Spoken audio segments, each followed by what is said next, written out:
안녕하세요. 저는 결혼하던 당시에 시집살이에 대한 걱정을 했던 사람이에요. 왜냐하면 말이죠. 제 남편이 위로 누나만 둘이 있는 집안의 막내 아들이거든요.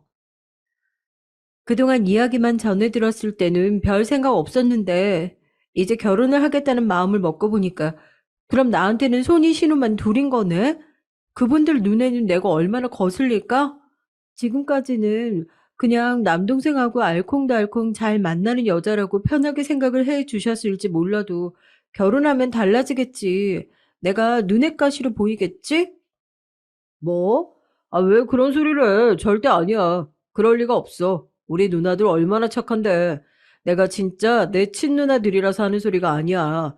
진심으로 착해. 못된 말을 하는 법을 몰라. 오히려 많이 참고 사느라 속병 걸릴 사람들이고. 매형들도 각자 자기 일하고 자기 생활만 하기 바빠서 이쪽 걱정도 안 해. 정말이야.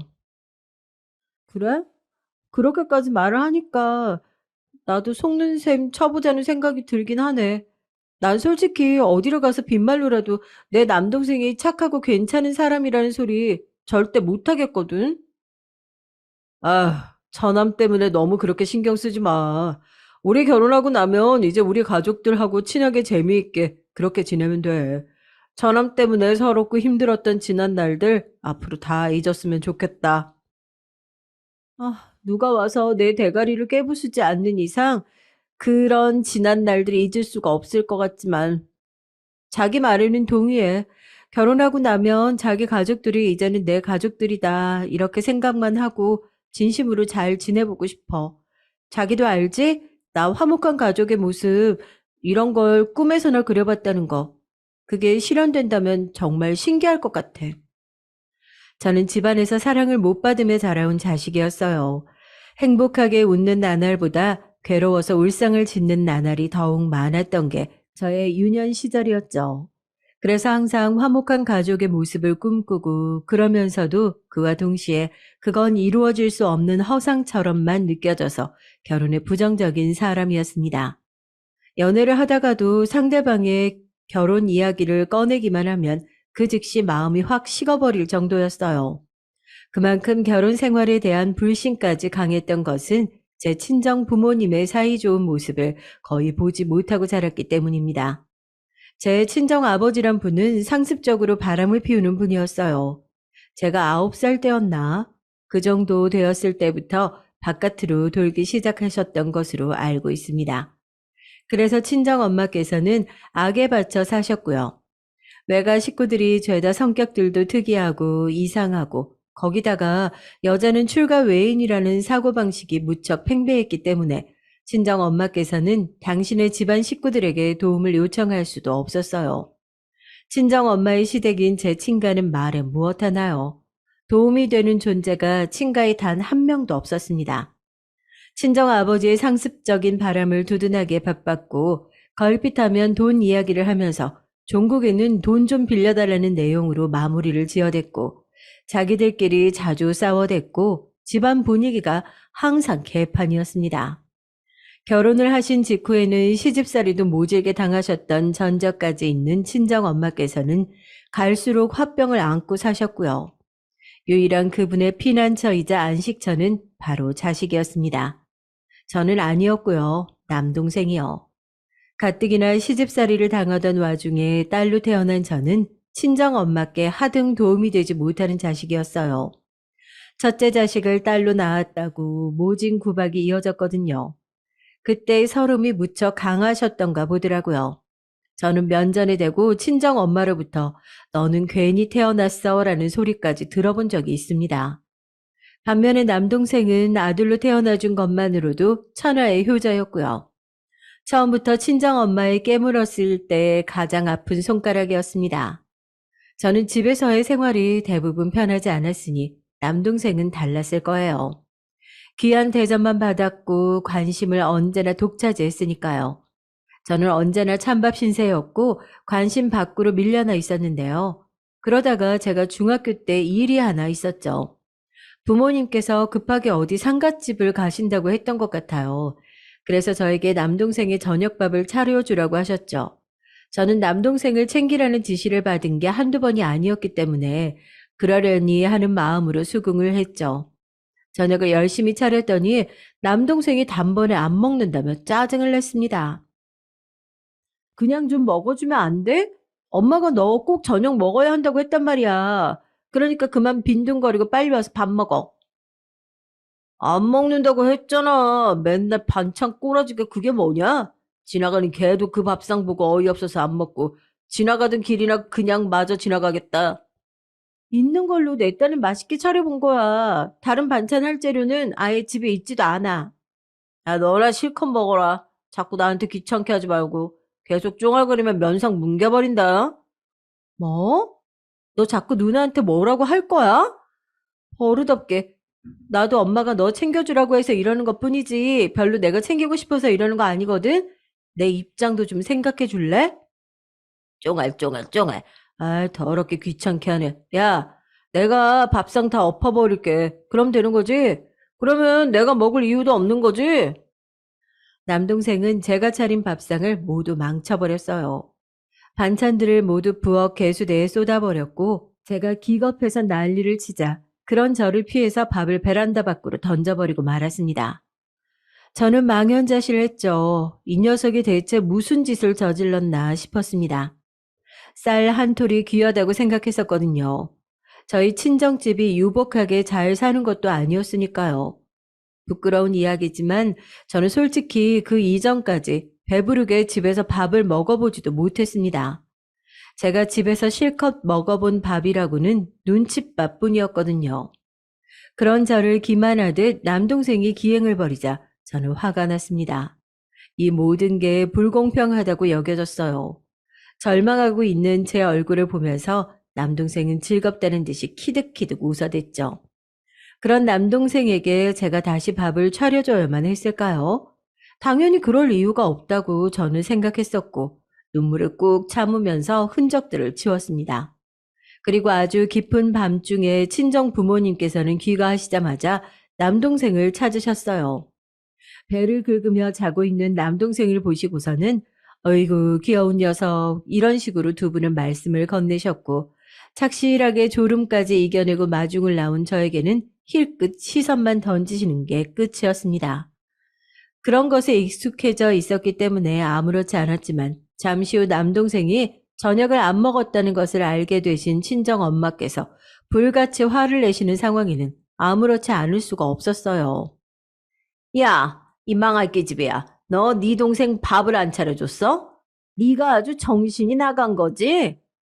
아니에요. 밥 차려줬어요. 그런데 걔가 안 먹는다고 그랬어요. 안 먹는다고 그랬으면 먹게끔 네가 어떻게든 했어야지. 어떻게 네 동생을 이 시간에 쫄쫄 굶길 수가 있어? 아, 여태까지 아무것도 못 먹었다고? 그래서 지금 자다가 배가 너무 고파서 눈이 떠졌단다. 너 이거 어쩔 거야? 네? 그, 그치만 그렇게까지 배가 고팠다면 걔가 알아서 뭐라도 찾아서 집어 먹어야죠. 당황한 제가 그렇게 말하자 친정엄마께서는 제 뺨을 치셨습니다. 눈물이 핑 돌았죠. 감수성이 예민했던 어린 자식에게 친정엄마께서는 그 정도로 모질게 구셨어요. 제가 맞는 소리에 나와보신 친정아버지께서도 시큰둥한 얼굴로 한숨만 내쉬고 다시 방으로 들어가신 게 전부였습니다. 뭐 알아서? 찾아서? 집어 먹어? 너는 지금 그게 할 소리야? 이 독한 기집애. 이 못된 기집애. 응? 네가 네 동생을 질투해서 눈이 아주 멀었구나. 네가 그러고도 누나야? 걔가 반찬도 다 쏟아버리고 밥까지 던져버렸어요. 그 정도로 저녁 먹기 싫다고 난리를 쳤는데 제가 어떻게 했어야 되는데요? 엄마는 왜 저만 혼내세요? 진짜 억울해요. 시끄러. 뭘 잘했다고 눈물이야? 눈물은. 어? 얼른 또 안 그쳐? 계속 울다가 쥐어 터져서 그 얼굴에 쌍꺼풀 터지고 싶지 않으면 얼른 뚝 그치고 입을 덮고 누워. 숨소리도 내지 마. 보기도 싫고 듣기도 싫으니까. 저는 울음을 억지로 참으며 이불 속으로 들어가야만 했죠. 남동생이 쓰다가 질린다고 내팽겨 쳤던 이불이었습니다. 그 속에 저를 숨기고 한참이나 울었어요. 가족들이 너무나도 미워진 순간이었죠. 머리가 아프도록 밤새 울고 난 뒤 저는 친정 부모님께 사랑을 받고 싶다는 그 욕구를 스스로 버려야 할 것 같다는 그런 생각이 진지하게 피어오르기 시작했습니다. 그때부터 전 바뀌었어요. 남동생이 망설임 없이 휙 던져버렸던 반찬, 밥, 그런 거나 다름없는 취급이 바로 이 집안에서의 저라는 확신이 들었고, 그건 앞으로도 변하기 힘들 거라는 생각 또한 꼬리를 물고 이어졌죠. 그 이후로 저는 되도록 가족들을 향해 제 감정을 소모하지 않기로 했어요. 발표도 아주 조금 꿈틀거리고 마는 지렁이가 되기로 한 거죠. 남동생이 저를 우습게 여기고 업신여겨도 그러려니 하고 상대하지 않았습니다. 저를 공기 취급이나 하시는 친정 아버지께 애달픈 마음을 가지지 않았어요. 저를 못마땅해 하시는 친정 엄마를 향해서 더 이상 매달리지 않았습니다. 그런 저를 향해서 가족들은 적의 사춘기가 잘못 왔다며 혀를 끌끌 찼었죠. 인문계 고등학교로 가고 싶었지만 돌대가리 주제라고 시작되는 친정엄마의 잔소리를 들은 순간 깔끔하게 포기했습니다. 어차피 학업에 큰 욕심도 뜻도 없으면서 괜히 친정엄마께 실컷 꾸중을 듣는 일은 사양이었거든요. 가뜩이나 따돌렸던 제 존재는 제가 무덤덤하게 태도를 바꾸면서부터 더욱 애매하고 어색한 존재감이 돼갔습니다. 조용히 무미검조한 생활이 이어졌고 고등학교를 졸업할 무렵이 됐어요. 친정 엄마께서는 심각한 표정을 지으며 저를 부르시더니 이렇게 말씀하셨어요.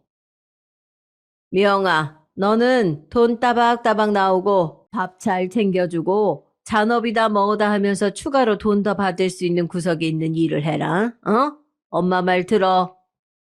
네? 그런 일이 뭔데요? 아, 공장 일이지. 그럼 어디겠어. 너는 정말 아는 게 하나도 없다. 이왕이면 기숙사까지 제공을 해주는 공장이면 좋을 텐데. 그런데 들어가서 나 죽었다 생각하면서 딱 3년만 일을 해봐. 인생을 어떻게 살아야 하는지 그런 걸 깨닫게 될 테니까. 그런 게 삶의 보람이지. 그러면서 돈도 많이 벌고 집에 효도도 하고 얼마나 좋으냐.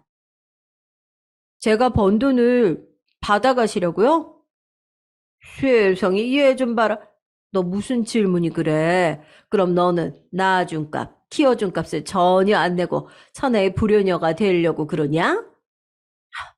저기 엄마, 만약에 제가 대학을 가고 싶다면 어쩌실 거예요? 대학 같은 소리 하지도 마. 아, 네가 대학을 가면 뭐 어쩔 건데? 가서 뭐 할 건데? 대학 나왔다고 떵떵거리고 싶은 거야? 그래? 너 잘난 척 하고 싶어서 환장한 거지. 혹시나 기대를 했던 제가 바보였죠. 저는 답답이 맹추였나 봐요. 그렇게 데이고서도 정신을 못 차리고 친정엄마를 향해 제가 말도 안 되게 기대라는 것을 조금이나마 품었던 겁니다. 그러나 제가 성인이 되자마자 뜯어먹을 생각밖에 안 하시는 친정엄마를 보며 저는 새삼스러운 실망을 또 하면서 제 가슴이 뜨겁게 일렁거리는 감각을 맛봤어요. 이제는 제 머리가 커질 대로 커져서 더 이상 친정엄마의 막말에 무조건 상처받기보다는 분노까지 함께하게 된 것이었죠. 이제 성인이니까 나가서 돈 벌면서 어떻게 살면 되지 않을까 하는 생각에 머릿속을 스쳤을 때 가슴이 막 뛰었습니다. 고등학교까지 다니게 해준 것만으로도 감지덕지라고 하며 저를 향해 툴툴거리시는 친정 부모님을 바라보며 앞으로 제 인생을 제가 알아서 개척하고 살아야 한다고 굳게 다짐을 했어요. 저는 대학에 진학하지 못했지만 그렇다고 공장에 들어간 것도 아니었습니다. 친정엄마의 말 맞다나 그 편이 돈은 착실하게 많이 벌릴 것 같은 점도 저는 알고 있었어요. 하지만 그러고 싶지 않았어요. 대신 계약직 사무원으로 사회생활을 시작했습니다. 큰 돈도 안 벌렸고 일적으로 대단히 배우는 것도 없었죠. 그럼에도 저는 공장에 들어가는 것보다는 나은 선택이었다고 확신을 했기에 후회는 하지 않았어요. 집에는 급여를 속여서 알렸고 그 덕분에 몰래 돈을 모을 수 있었습니다. 경력도 개뿔 안 되는 일도 사무직이라고 다니는 꼬라지를 보면 내가 웃어 죽겠어. 어? 돈도 얼마나 쥐꼬리만큼밖에 못 버는지. 하여튼 간에 진짜 내 자식이지만 한심해 죽겠다. 백날 첫날 계속 죽을 때까지 그런 수준이겠지. 친정 엄마께서는 저를 한심하다 하셨지만 그렇게 말씀하시는 표정이 꽤 밝았습니다. 그때 알았죠. 제가 잘 되는 것을 경계하고 싫어하신다는 사실을요. 제가 당신보다 나은 인생을 살까봐, 제가 당신의 귀한 아들보다 더 잘 나가기라도 할까봐 친정 엄마께서는 그것을 걱정하고 염려하는 분이셨어요. 직장 생활을 하면서 인생 선배들에게 이런 소리를 들은 적이 있어요. 때로는 피 한 방울 안 섞인 남이 평생을 부대끼고 살아온 혈연보다 나을 수도 있다고요. 저는 그 말이 참 감명 깊었습니다. 그건 제가 그 말에 공감이 갔기 때문이죠. 도대체 어떻게 하면 친정엄마께서는 저를 그렇게나 얄미워하고 못마땅해 하고 싫어할 수가 있었을까 싶었네요. 그런 분께 남동생보다 사랑을 받고 싶어서 아등바등 하던 시절 저에게 있었던 게 씁쓸하다 못해 수치스럽기까지 했습니다. 불가능을 꿈꾸었던 것이니까요. 제가 속인 급여의 일부를 강제로 집에 갖다 바쳐야 했는데 그 돈은 고스란히 생활비로 쓰였고 남동생의 대학 등록금으로 쓰이기도 했습니다. 하나뿐인 네 동생 대학 들어가는데 너는 어쩜 누나가 돼서 뭘 챙겨주는 것도 하나가 없냐? 어? 형아네, 너는 진짜 애가 정이라는 게 없어. 여태까지 제가 엄마께 드렸던 돈으로 걔 대학 등록금 내신 거잖아요. 제가 번 돈인데 더 이상 제가 여기서 어떻게 뭘 더 해야 되는데요? 말하는 싸가지 봐라. 응? 너는 괜히 나 키웠어. 내가 인생에서 제일 후회하는 일 중에 하나가 바로 너야, 너. 저를 째려보면서 친정엄마께서 그렇게 말씀하신 순간 지난 세월 참아왔던 것이 제 안에서 폭발하는 감각이 들었습니다. 마치 제 속에서 화산이 터지는 것만 같았죠. 엄마, 제발 그만 좀 하세요. 제발. 네가 지금 나한테 소리를 질러? 그 눈빛은 또 뭐야? 너 진짜 미쳤냐? 엄마도 방금 그러셨죠? 괜히 낳아서 키웠다고요. 그럼 엄마가 저 낳으신 거 맞다는 거잖아요. 저 남의 자식 아니고 엄마 자식 맞잖아요. 근데 왜 저한테 이러시는 거예요? 남의 자식이라도 이것보다는 잘 대할 것 같은데요. 정이라는 게 없는 사람은 제가 아니라 엄마예요. 네가 이 모양 이 꼴이니까 내가 그러는 거야. 어? 기껏 낳아줬더니 은혜도 모르고 이렇게 싸가지 없이 구니까. 너는 제발 네 동생 반이라도 따라가고 싸가지 없이 굴어. 이 정신 나간 년아. 기껏 낳아줬다고요? 왜요? 저는 낳아달라고 한 적이 없는데 왜 그런 말씀을 하시는 거죠? 뭐? 너 지금 뭐라 그랬냐? 왜요? 이 정도 막말은 엄마만 하실 수 있는 거라고 생각하셨나 보죠? 근데 저는 사실만 말씀드린 거예요. 전 엄마한테 저 낳아달라고 한 적 없고요. 엄마가 멋대로 저를 낳으신 것 뿐이에요. 그런데 낳아준 은혜를 갚으라고 하시니까 제가 어이가 없죠. 게다가 저는 그 은혜를 갚는 기준이라는 게 뭔지 모르겠는데 제 나름의 도리를 다 하고 살았거든요.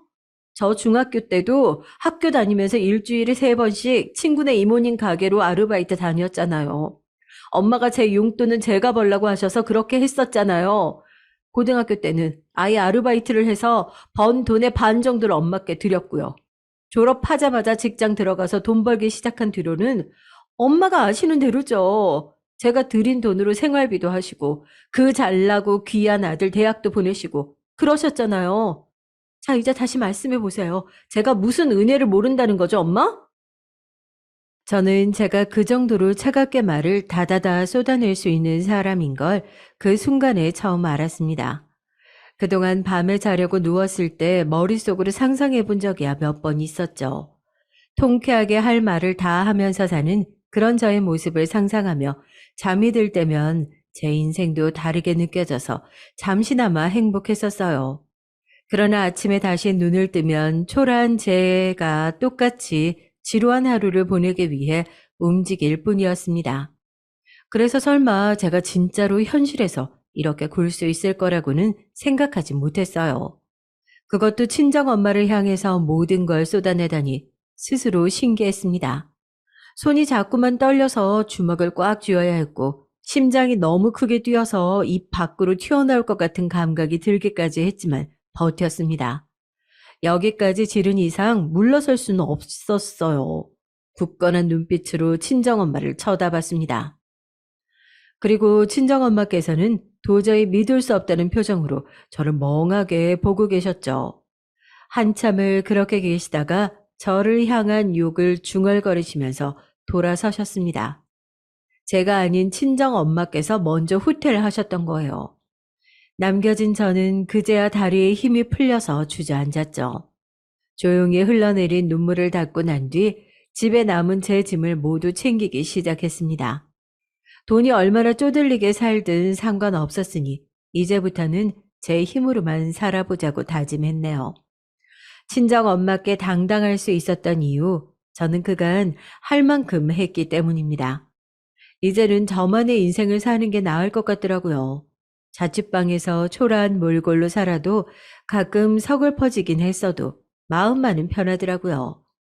이게 참 씁쓸했어요. 가족들의 곁을 벗어나서야 비로소 저는 편해졌습니다. 가족들과 사이가 안 좋은 여자가 혼자 산다고 하면 괜히 주변의 시선이 안 좋게 따라붙을까봐 그런 이야기는 일절 안 하고 살았고요. 그래서 남편도 처음에는 제가 가족들과 사이가 그렇다는 걸 전혀 몰랐어요. 결혼을 생각하면서부터 알게 되었던 것이죠. 남편은 웃는 게 해맑은 남자였습니다. 웃을 때와 그렇지 않을 때의 인상이 완전 다르기도 했고요. 그래서 되게 매력적이더라고요. 성격도 밝았고 구김살이 없었습니다. 집안에서 사랑만 받고 자란 막내라서 그런 것 같다는 생각이 들었을 때부터 저는 속으로 남편이 부러웠던 것 같아요. 더 정확히는 남편이 그런 가족들을 두고 살아온 인생이 부러운 거죠. 저와 재미있게 살면서 단란한 가정을 꾸리고 싶다는 남편의 말에 제가 넘어갔습니다. 저하고 결혼하고 싶다는 뜻을 보였던 남자들은 그간 있었지만 남편처럼 저와 꾸려나갈 가정의 모습을 그리고 그걸 행복한 얼굴로 얘기하는 사람은 없었어요. 남편이 처음이었죠. 남편이라는 사람과 함께라면 결혼 생활이라는 거 한번 해볼 만도 하다고 여겼고요. 그때부터 결혼이라는 새로운 관문으로 나아갔습니다. 그 무렵 남동생은 연달아 취업 실패를 한 뒤 의욕을 잃고 집에만 틀어박혀 있었어요.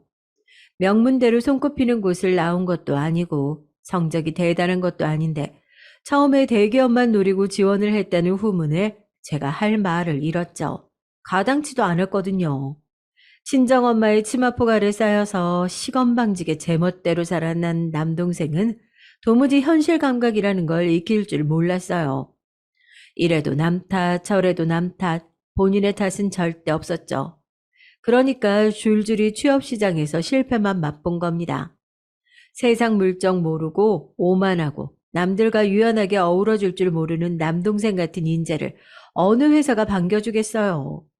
남동생의 진가를 몰라보는 회사들이 이상한 거라면서 죄다 눈들이 삔 거라면서 착각 속에서 현실을 부정하시던 친정엄마께서는 시간이 흘러도 남동생이 계속 취업 실패를 겪고 점점 집에만 틀어박혀 있는 모습들이 많이 보이자 그제서야 큰일이 났다는 것을 아신 모양이었습니다. 오죽하면 저한테 연락을 하셔서는 남동생이 취업 자리 좀 알아봐 달라고 그러셨어요. 제가 무슨 수로 그걸 알아봐 주나요? 너무 황당해서 대꾸할 말도 못 찾았는데 친정엄마께서는 취업 대비 면접의 비법이라도 남동생에게 전수해 달라면서 자꾸 이상한 말씀만 하셨어요. 상황이 심각하다는 걸 이제 아셨다고요? 아니요. 제가 보기엔 아직도 모르고 계신 듯 싶네요, 엄마. 걔가 취업을 하는 방법은 하나뿐이에요. 면접 준비를 철저히 하는 게 아니라 눈을 낮춰서 현실적으로 합격을 할 만한 회사에 지원하는 것뿐이라고요. 너는 네 동생이 널리고 널린 망할 놈의 중소기업 나부랭이나 다녔으면 좋겠냐? 저도 그 나부랭이에 다니고 있는데요. 이직 2번씩 지금이 3번째 일터인데 전부 중소기업이었지만 지금 가장 조건이 좋고요. 제가 밥벌이 잘하고 멀쩡히 잘 사는 것 같으니까 엄마도 저한테 취업의 비법을 얻어내고 싶으신 거 아닌가요? 대부분의 사람들이 중소기업에 다닙니다. 그게 흔한 모습이라고요. 특별한 기대를 걔한테 자꾸 하지 마세요. 엄마가 자꾸 그러시니까 걔가 현실 감각이 떨어져서 그 모양 그 꼴이 된 거라고요. 친정 엄마께서는 개거품을 물고 난리를 치셨지만 차마 제 말에는 반박을 할 거리를 찾지 못하셨어요. 그게 사실이었으니까요. 내심 정곡이 찔리셨으니까요. 저는 옛날과 많이 변한 저를 새삼 실감했고 친정 엄마께 하고 싶을 말을 정확히 할 수 있게 된 제 모습이 꽤 마음에 들었어요. 남편은 자기 누나들이 착하디 착하다고 그랬지만 만약에 그게 거짓이라서 제가 시집살이에 맞닥뜨리게 된다고 해도 잘 이겨나갈 자신이 지금은 있었습니다. 시댁에 인사를 드리러 갔는데 시부모님께서 대번에 환대를 해주셨어요. 시아버지께서는 조금 멋쩍어하는 표정을 짓고 계셨지만 그건 분명히 호의였고요. 시어머니께서는 눈을 빛내시며 시종일관 반가운 표정으로 저를 바라보셨습니다. 결혼하고 나면 가장 골치가 아픈 게 고부관계라고 하던데 제 친정 엄마께서도 그런 걸 겪으신 바 있었고요. 하지만 제가 직접 마주한 시어머니께서는 고부 갈등이라거나 시집살이와는 거리가 무척 멀어 보이는 분이셨어요. 가장 자신 있는 요리가 잡채라서 그걸 만들었다고 하시던 시어머니께서는 혹여나 그게 제 입맛에 안 맞을까봐 걱정을 하셨었죠. 저는 사람의 온기가 곳곳에 묻어나는 시댁의 오래된 집도 마음에 들었고 잡채는 더 마음에 들었어요. 세월을 먹기는 했지만 깔끔하게 관리가 잘 된 식탁 위로 가득 차려진 상을 몇 번이고 저는 눈으로 훑었습니다. 제 눈에 빠짐없이 담아두고 싶었거든요. 정말 진심으로 맛있어요. 잡채 간이 안 맞을까봐 걱정하실 필요 전혀 없었네요. 전 태어나서 이렇게 맛있는 잡채 지금 처음 먹어봐요.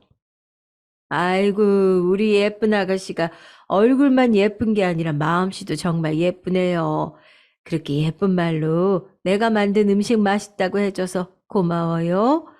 잡채 워낙 좋아해서 종종 만들어 먹는데 혹시 너무 흔한 요리를 내가 또 거창하게 꾸며서 내놓은 건 아닌가 싶었거든. 아니에요. 절대 흔하지 않은걸요. 저는 집에서 잡채를 먹어본 적도 없어요. 에? 아유, 어쩌다 그랬을까? 혹시 가족들이 잡채를 잘 안 좋아하나 봐요. 아니요, 그건 아니고, 저희 엄마께서 가끔 만드시긴 하셨는데, 제 동생을 위한 거였거든요. 아시는지 모르겠지만, 남동생이 하나 있어요. 맛있는 건 남동생 몫이었기 때문에, 저는 눈으로 보고 코로 냄새만 맡는 게 전부였죠. 왜 그런 자리에서 그토록 말이 술술 나간 건지 모를 일입니다. 말을 뱉고 나서 후회했어요. 괜한 소리를 했다 싶었죠. 그땐 몰랐지만 지금 와서 생각을 해보면 처음부터 시어머니의 인자하고 해사한 기운에 마음이 녹아내려서 저도 모르게 응석을 부리고 싶었던 것 같더라고요. 남편에게서 느꼈던 그 밝음이 고스란히 시어머니께도 느껴져서 안심이 되었고요. 제 아픔을 알아달라고 시어머니께 일종의 투정을 부렸던 듯 싶습니다. 제 평생 친정 엄마께 하지 못한 행동이었으니까요. 식탁 위로 정막이 감돌았고 저는 말을 주워 담지 못함에 안타까워하고 있었는데 시어머니께서 문득 손을 뻗어서 제 손등을 잠시 어루만져 주셨습니다. 그리고 딱 한마디를 하셨어요. 많이 먹어요. 모자라면 더 있으니까. 근데 고작 그 말에도 눈물이 날 것 같더라고요. 그래서 울지 않기 위해서 용을 쓰면서 밥을 먹었습니다. 며칠 후에는 시누이들도 만날 수 있었는데요. 둘 다 사람이 수더분하더라고요. 막내 남동생과 고작 저 같은 조건의 여자가 결혼한다는데도 그것에 대해 불평하거나 시비를 거는 사람은 아무도 없었습니다. 남매끼리의 사이도 무난하게 괜찮아 보였고, 만약에 제가 자취 시절을 보내지 않고 남편과 결혼하기로 해서 이런 광경을 봤다면 믿지 못했을 거예요. 에이, 세상에 이런 집이 어디 있어. 드라마처럼 흉내내는 것도 아니고 연극하는 거겠지. 이런 식으로 생각을 했을지도 몰라요. 친정이라는 몹쓸 우물 안에 개구리였을 테니까요. 제가 한참을 혼자 살면서 사회생활도 이어가고 이런저런 인간군상을 맞이했기 때문에 다행히 시댁의 풍경에 많이 놀라지 않을 수 있었습니다. 저도 모르게 시누이들을 조금은 부러운 눈길로 바라보고 있었죠. 평범한 분위기의 가정 안에서도 저도 태어나고 자랐다면 어땠을까? 그런 아쉬운 마음이 자꾸만 들더라고요. 이런 저를 눈치챈 것인지 아니면 남편과 시어머니를 통해 제 이야기를 들었기 때문인지 시누이들은 푸근한 미소로 저를 대해 주었습니다. 그리고 몇 주 뒤 상견례라고 하기에는 못하지만 아무튼 그런 자리가 마련됐어요. 집 밖으로 내내 도실 땐 언제고 이런 순간이 오자 아버지 노릇을 해보고 싶으신 건지 아주 흔쾌히 참석을 하신 친정 아버지도 황당했지만 아주 신이 나서 상견례 날만 손꼽아 기다리신다고 하셨던 친정엄마는 더욱 황당했습니다. 혹시 무슨 꿍꿍이가 있어서 그러신 건 아닐까 했는데 정말 맞더라고요. 설마 했건만 진짜로 그랬습니다. 우리 미영이가 좀 그래요. 제 딸이지만 제정신은 아니네죠. 아예 어렸을 때부터 남자를 그렇게 밝혀서 그러지 못하게 하느라 제가 아주 진땀을 뺐었거든요. 자잘한 사고는 수도 없이 쳤고요. 아유, 그런데 결혼은 이렇게 반듯한 사람하고 한다니까. 뭐, 제 딸이 어쨌든 똑똑하기도 하고, 운도 좋은 것 같기도 하고, 뭐, 그렇네요. 친정 엄마께서 즐겁다는데 깔깔 웃으며 말씀을 하셨고, 남동생은 맞장구를 치듯이 연신 고개를 끄덕여 댔습니다. 가정을 돌보신 바 없었던 친정 아버지께서는 꿔다 놓은 보릿자루처럼 그냥 계셨고요. 저는 기껏해야 친정 엄마께서 비협조적인 태도나 보이실까 싶었는데 예상을 뛰어넘는 행태에 경악을 하고 말았습니다. 잊지도 않았던 이야기들을 끊임없이 지어내시면서 날조를 이어가셨죠. 죄다 저에게 안 좋은 이야기뿐이었고요. 제가 그만하시라면서 눈치를 보냈지만 친정엄마께서는 태연하게 거짓말을 계속 늘어놓으셨습니다. 그렇게 해서 제 가치가 뚝뚝 떨어지기를 바라시는 것 같았어요. 당혹감과 수치심에 질린 저는 당장 이 자리를 끝내야겠다고 마음을 먹었는데 눈이 마주친 남편이 그때 살짝 고개를 흔들면서 괜찮다는 신호를 보내왔습니다. 그제서야 제가 마음을 가라앉히고 시부모님의 반응을 살폈죠. 시아버지께서는 떨떠름한 얼굴을 하고 계셨지만 시어머니께서는 그저 부처님 같은 미소를 짓고 계실 뿐이었어요. 도대체 무슨 생각을 하고 계신 건지 가늠이 어려웠죠. 그건 친정엄마께서도 똑같이 느끼셨던 것인지 처음에는 신나서 저에 대한 험담을 늘어놓으시다가 점점 멋쩍어지셔서 말수를 줄여가셨습니다. 변함없이 빙그레 웃고 계신 시어머니를 보며 친정엄마께서는 종국에 깨달으신 듯 했죠. 당신이 괜한 수작을 벌였고 다 간파를 당했고 제가 정말로 괜찮은 집안에 시집을 가게 됐다는 사실을 말입니다. 친정 엄마께서는 그날 떠나실 때 착 가라앉은 얼굴이 되신 상태였어요. 남동생 또한 당황한 눈치가 역력했고요. 그리고 시어머니께서는 별다른 말씀 없이 두어 번 제 어깨를 두드려 주셨습니다. 그게 끝이었어요. 그것만으로도 저는 시어머니의 마음을 알 것 같았고 위로를 받았습니다. 그 후로는 완전히 자신감으로 차올랐죠. 저 혼자 잘 먹고 잘 산다며 친정엄마께 안타까워 미치려고 하시든 말든 당당하게 결혼식을 잘 끝내서 남편하고 행복한 신혼생활을 했어요. 그런데 미처 상상도 못한 요소가 시댁 안에 숨어 있을 줄은 몰랐습니다. 남편이 누나만 둘 있는 막내잖아요. 그런데 시아버지께서도 똑같았어요. 그러니까 시어머니께서는 시집을 오신 후에 두 명의 손위 시누이를 마주하게 되셨던 건데요. 그 당시에 오만 시집살이를 다 당하신 모양이더라고요. 저는 이 고모님들을 두고 별다른 인상을 받은 적이 없었습니다. 한가닥 하실 것만 같이 생기긴 하셨다고 말씀을 거침없이 하는 것 같다고 그냥 딱 그렇게만 느꼈거든요. 그런 성격들 은근히 주변에 한둘 보이잖아요. 저희 친정엄마 같으신 분도 있는데 고모님들 같은 분이 되수랴 싶어서 별 생각이 없었는데요. 결혼하고 나서 정말 얼마 안 되었을 때 시댁 집안 식구들이 몇몇 모이는 자리가 있었거든요. 거기서 고모님들에 대한 생각을 처음 하게 됐습니다. 아유, 하기로 했으면 빨리빨리 좀 움직여. 그래, 아이고, 그렇게 굼떠서야 며느리가 너를 보고 뭘 배우겠냐? 어? 시어머니로서 네가 위험이나 서겠어? 그러고 보니까 제가 이제 누군가의 시어머니인 셈이네. 아이고. 사위들한테 굽신거리고 사는 건 어울려도 며느리한테 고개 빳빳이 들고 사는 건 안 어울리는데. 그치? 우리가 한 수 또 가르쳐줘야 되나? 고모들이 재밌다는 듯이 웃으며 대화를 이어가셨는데 그 대상이 바로 제 시어머니셨습니다. 저는 이게 뭐지 싶어서 어리둥절했어요. 아직 파악을 전혀 못한 상태니까 복잡한 머릿속과는 달리 겉으로는 그냥 얌전한 척 미소나 짓고 있었죠. 시어머니께서는 예의 그 부처님 같은 온화한 미소를 지으시면서 고모님들의 무례한 언사에도 가만히 계셨습니다. 제가 깍듯이 당신들께 예의를 차리는 걸 보며 고모님들께서는 그날 흡족하신 눈치였어요. 그리고 저는 이튿날에 바로 시누이들과 남편에게 고모님들이 대체 어떤 양반들인지 캐물었고 내용을 취합하기에 이르렀습니다. 세 사람들은 들은 것을 토대로 정리를 해보자면 이러했어요. 시어머니께서는 시집을 오신 직후부터 많이 시달리시며 힘들게 지내셨는데요. 점입가경으로 첫째를 딸로 낳으신 겁니다. 시어머니께서는 계속 아들을 낳으라고 압박에 시달리고 계셨다네요.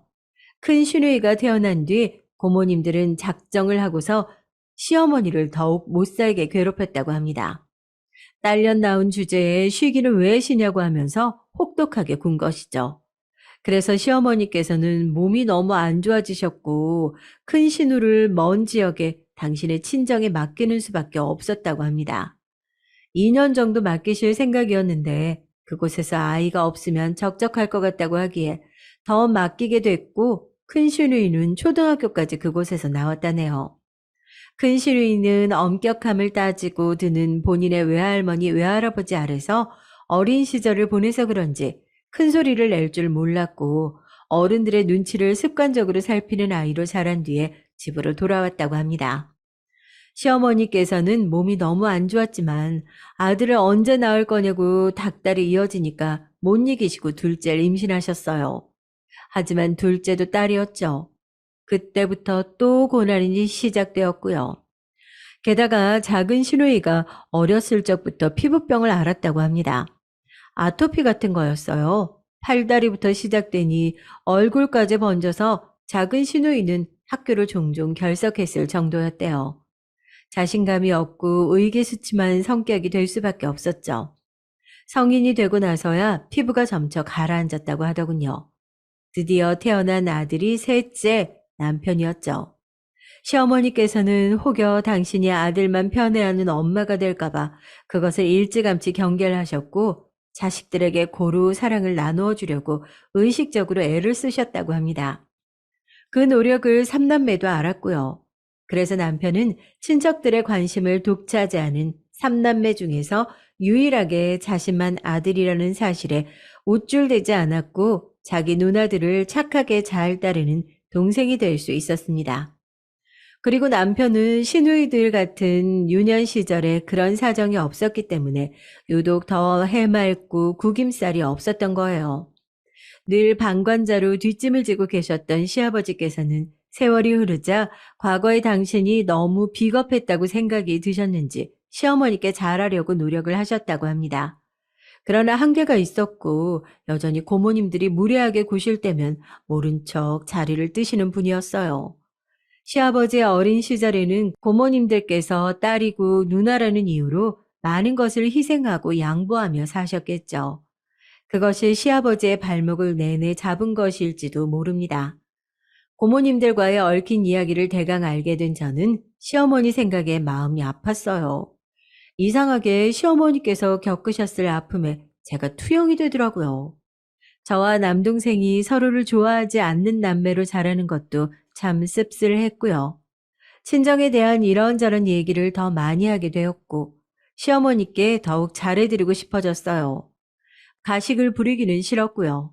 제 진솔한 마음을 담아서 시어머니께 늘 그렇게 잘 대해드리고자 했습니다. 시어머니께서는 저의 사소한 행동에도 고맙다는 인사를 해주셨어요. 고맙다는 표현, 미안하다는 표현도 잘 하셨지만 잔소리는 하는 법이 없었고 화를 내시는 법은 더더욱 없었습니다. 부처님 같은 시어머니의 미소를 보며 세상에 다시 없을 순하디 순한 인물로만 여겼었죠. 그리고 얼마 뒤 설 명절이었습니다. 시아버지의 사촌형 되시는 분의 댁으로 모두 모이기로 했어요. 시누이들은 자기들 시댁 먼저 들렀다가 온다고 해서 아직 도착 전이었는데요. 가 시집을 온 제가 어떻게 엉덩이를 붙이고 가만히 있을 수 있었겠나요? 어림도 없었죠. 동분서주하며 바쁘게 움직였고 이런저런 잡일을 했습니다. 그런 저를 두고 시댁 사람들이 여러 잡담을 시작한 것 같았어요. 제가 학력도 직업도 후달리는데 그럭저럭 열심히 살아온 것 같고 착하고 순종적이기는 한 것 같다면서 대충 그런 이야기였어요. 오며 가며 저는 그런 소리를 들었지만 일부러 안 들은 척 못 들은 척 굴면서 제 할 일만 했습니다. 그러다가 문득 대화 주제가 시어머니로 넘어간 것이 느껴졌어요. 시어머니께서 시집 오셨을 당시의 이야기인 듯 싶었습니다. 시댁 사람들이 웃어댔고 시어머니께서는 그 끝에서 조용한 미소만 그저 짓고 계실 뿐이었죠. 별로 시어머니께서 좋아할 만한 이야기는 아닌 것 같은데 어쩜 저렇게 하늘같이 배려심이 없을까 싶어서 저는 그때부터 기분이 안 좋았습니다. 티를 내진 않았어요. 그리고 몇 분 뒤 부엌 구석에서 일을 또 하다가 나왔는데 제 귀에 시어머니를 겨냥하고 고모님들이 떠드는 소리가 들려온 겁니다. 내가 그래서 쟤는 발전이 없다고 하는 거야. 그러게, 아이고, 나이만 처먹었지. 왜 아직도 꼬라지가 저 모양인지 모르겠어. 되게 빈정거리는 목소리였고 완벽히 상대를 깔보는 행위였습니다. 시어머니께서 머쓱한 미소를 지으셨는데 그 순간 저는 그 모습에 순하디 순한 얼굴이 아니라 참는 게 능사 같고 참는 게 습관이 되어버린 어떤 앳된 얼굴이 보였어요. 그 앳된 얼굴의 주인공은 어린 시절의 저였습니다. 저도 모르게 그쪽으로 다가가서 고무장갑을 상위로 휙 던져버렸어요. 상위에 주전부리를 덮은 고무장갑을 바라보던 모두가 어이없던 표정으로 이어서 저를 올려다봤죠. 미쳤냐고 묻는 눈빛이었습니다. 저는 고모님들 쪽을 번갈아 쳐다보며 그랬습니다. 거기 두 분 지금 저희 어머님한테 뭐라고 하신 거예요? 어머나, 아이 저게 지금 뭐 하는 짓이야? 버릇없기 싫이 세상에. 며느리 교육을 대체 어떻게 시킨 거야? 교육이 하나도 안 돼 있네. 두 분 입에서 버릇없다느니 교육이 안 되어 있다느니 하는 소리가 나오니까 웃기네요. 그거 완전히 두 분 자기소개 아닌가요? 저는 일침 한 방으로 두 분의 입을 다물렸습니다. 동시에 합주기가 되어서는 분노로 몸을 떠는 고모님들을 보며 저는 제가 내질러 버린 것을 후회하지 않기로 했어요. 두 분은 서로 시선을 교환한 뒤 거의 동시에 벌떡 일어나셨습니다.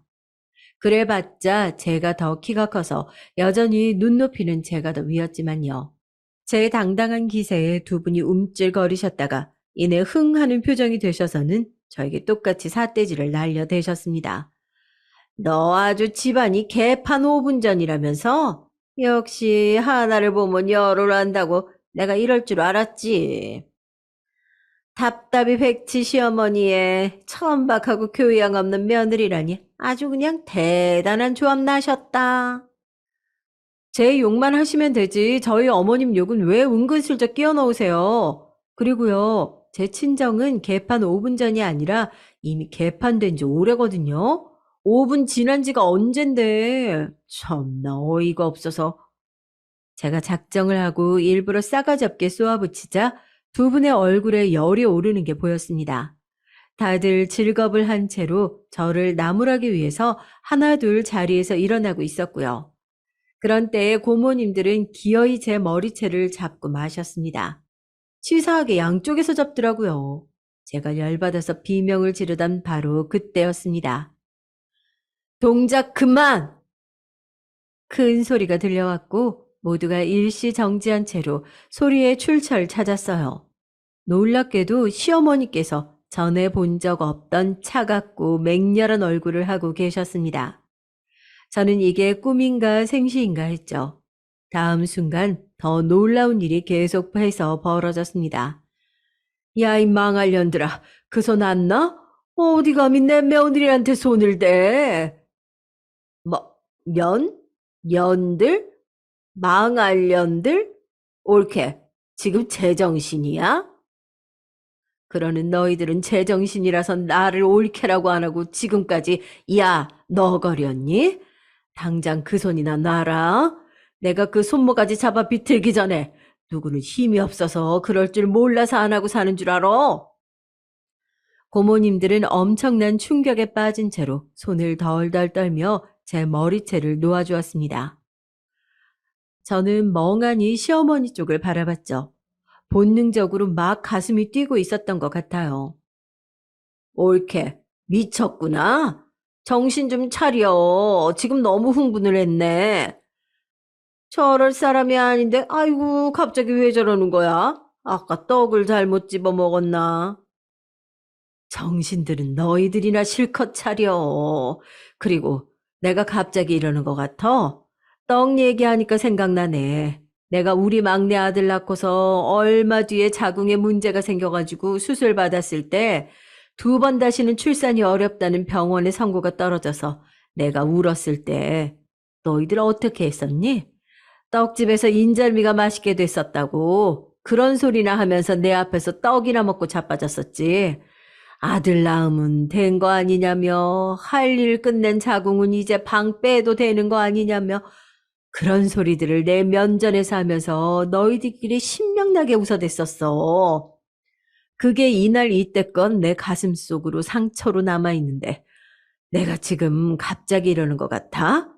나한테 지난 세월 너희 두 사람이 어떻게 했는데, 사람을 그렇게 괴롭히고 무시하고 모욕을 주고 그랬으면서 아주 뻔뻔하네.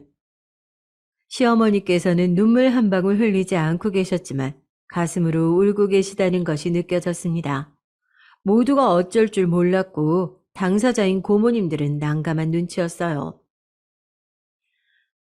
아니 그러니까 그걸 왜 이제 와서 따지냐고. 이거 그러게. 아이 옳게. 여태까지 아무렇지 않게 지내다가 왜 지금 이러는 거야? 내 며느리 앞에서 쪽팔리기 싫어서 그런다. 됐냐? 내가 선택한 결혼이고 자식들도 있는 입장이고 이혼은 옛날에는 꿈도 못 꿨으니까. 시집살이 정도는 다들 당하고 산다고 그러니까 참는 게 능사라고 생각하면서 살았는데 이제는 그게 다 무슨 소용인가 싶다. 갱생이 안 되는 망할 년들 때문에 그간 눈치나 보면서 참고 산 내 지난 세월이 아까워. 시어머니께서는 발로 상을 3개 밀듯이 걷어차셨어요. 그 바람에 상 위의 음식들이 죄다 흔들려 멍망이 됐고 시어머니께서는 어깨를 쭉 펴신 뒤에 저에게 말씀하셨습니다. 가자. 이딴 데 더 있을 필요도 없어. 네, 어머님. 얼른 가방 챙길게요. 아버님도 같이 가실 거죠? 이 모든 상황을 보고 계셨던 시아버지께 슬쩍 여쭈었죠. 그러자 시아버지께서 화들짝 놀라시더니 작게 헛기침을 하면서 나갈 채비를 하셨습니다. 고모님들께서는 바닥에 털썩 주저앉으셨죠. 저는 집 밖에 창고를 정리하고 있던 남편을 불렀고 미련 없이 그곳을 떠났습니다. 시댁으로 향하면서 시누이들한테도 바로 연락을 넣었어요. 있던 일을 들은 시누이들은 놀란 비명을 지른 뒤 시댁으로 달려왔습니다. 그리고 둘 다 저에게 고맙다고 말을 해줬어요. 자기들이 못한 일을 제가 해줘서 고맙다고 눈물을 글썽였죠. 그날 거실에 둘러앉아서 서로 마음을 터놓고 진지하게 대화를 나눴습니다. 그 과정에서 울고 웃는 순간들이 이어졌죠.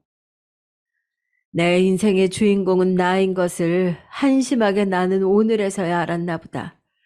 내 안에 자라고 있던 견고한 벽을 깨게 해준 네 은혜를 내가 어떻게 갚아야 할지 모르겠다. 정말로 고마워. 어머님, 갚으실 방법은 이미 명확하게 나와 있는데 모르시겠어요? 뭐? 아이, 그게 어떤 건데? 말만 해주면 내가 꼭 갚으마. 잡채요. 어머님표 잡채 한 대접이면 아주 충분히 갖고도 남는걸요? 시어머니께서 맑은 웃음을 터뜨리셨고 저도 개운하게 웃었습니다. 시어머니의 잡채를 먹는 동안 친정 식구들에 대한 이런저런 상념마저 다 먹어치웠죠. 고민할 필요 없이 흘러가는 대로 그냥 두면 되겠다는 그런 해답이 제 안에서 떠오르더군요. 그 이후로 고모님들께서는 완전히 집안 내에서 발언권을 잃으셨고요. 시아버지께서 시어머니의 편에 완강하게 서시는 바람에 아무도 시어머니를 비난할 수 없었어요. 저희끼리 똘똘 뭉쳐서 재미있는 시간을 보냈습니다. 가족끼리 한데 모여서 무언가를 하는 것 정말 즐겁고 좋은 것이었더라고요. 아참, 제가 친정 식구들 지금 와서 어떻게 지내는지 혹시 예상이 가시나요? 제 이야기를 들어주신 분들이 과연 어떻게 예상을 하실지 궁금해지는데요. 친정 부모님께서는 끝내 결국에는 이혼의 길을 걸으셨다는 것만 말씀드릴게요. 다른 부분은 여러분이 혹시 예상을 해주시면 제가 흥미 가득한 눈빛으로 읽겠습니다. 제 이야기는 여기서 맺을게요.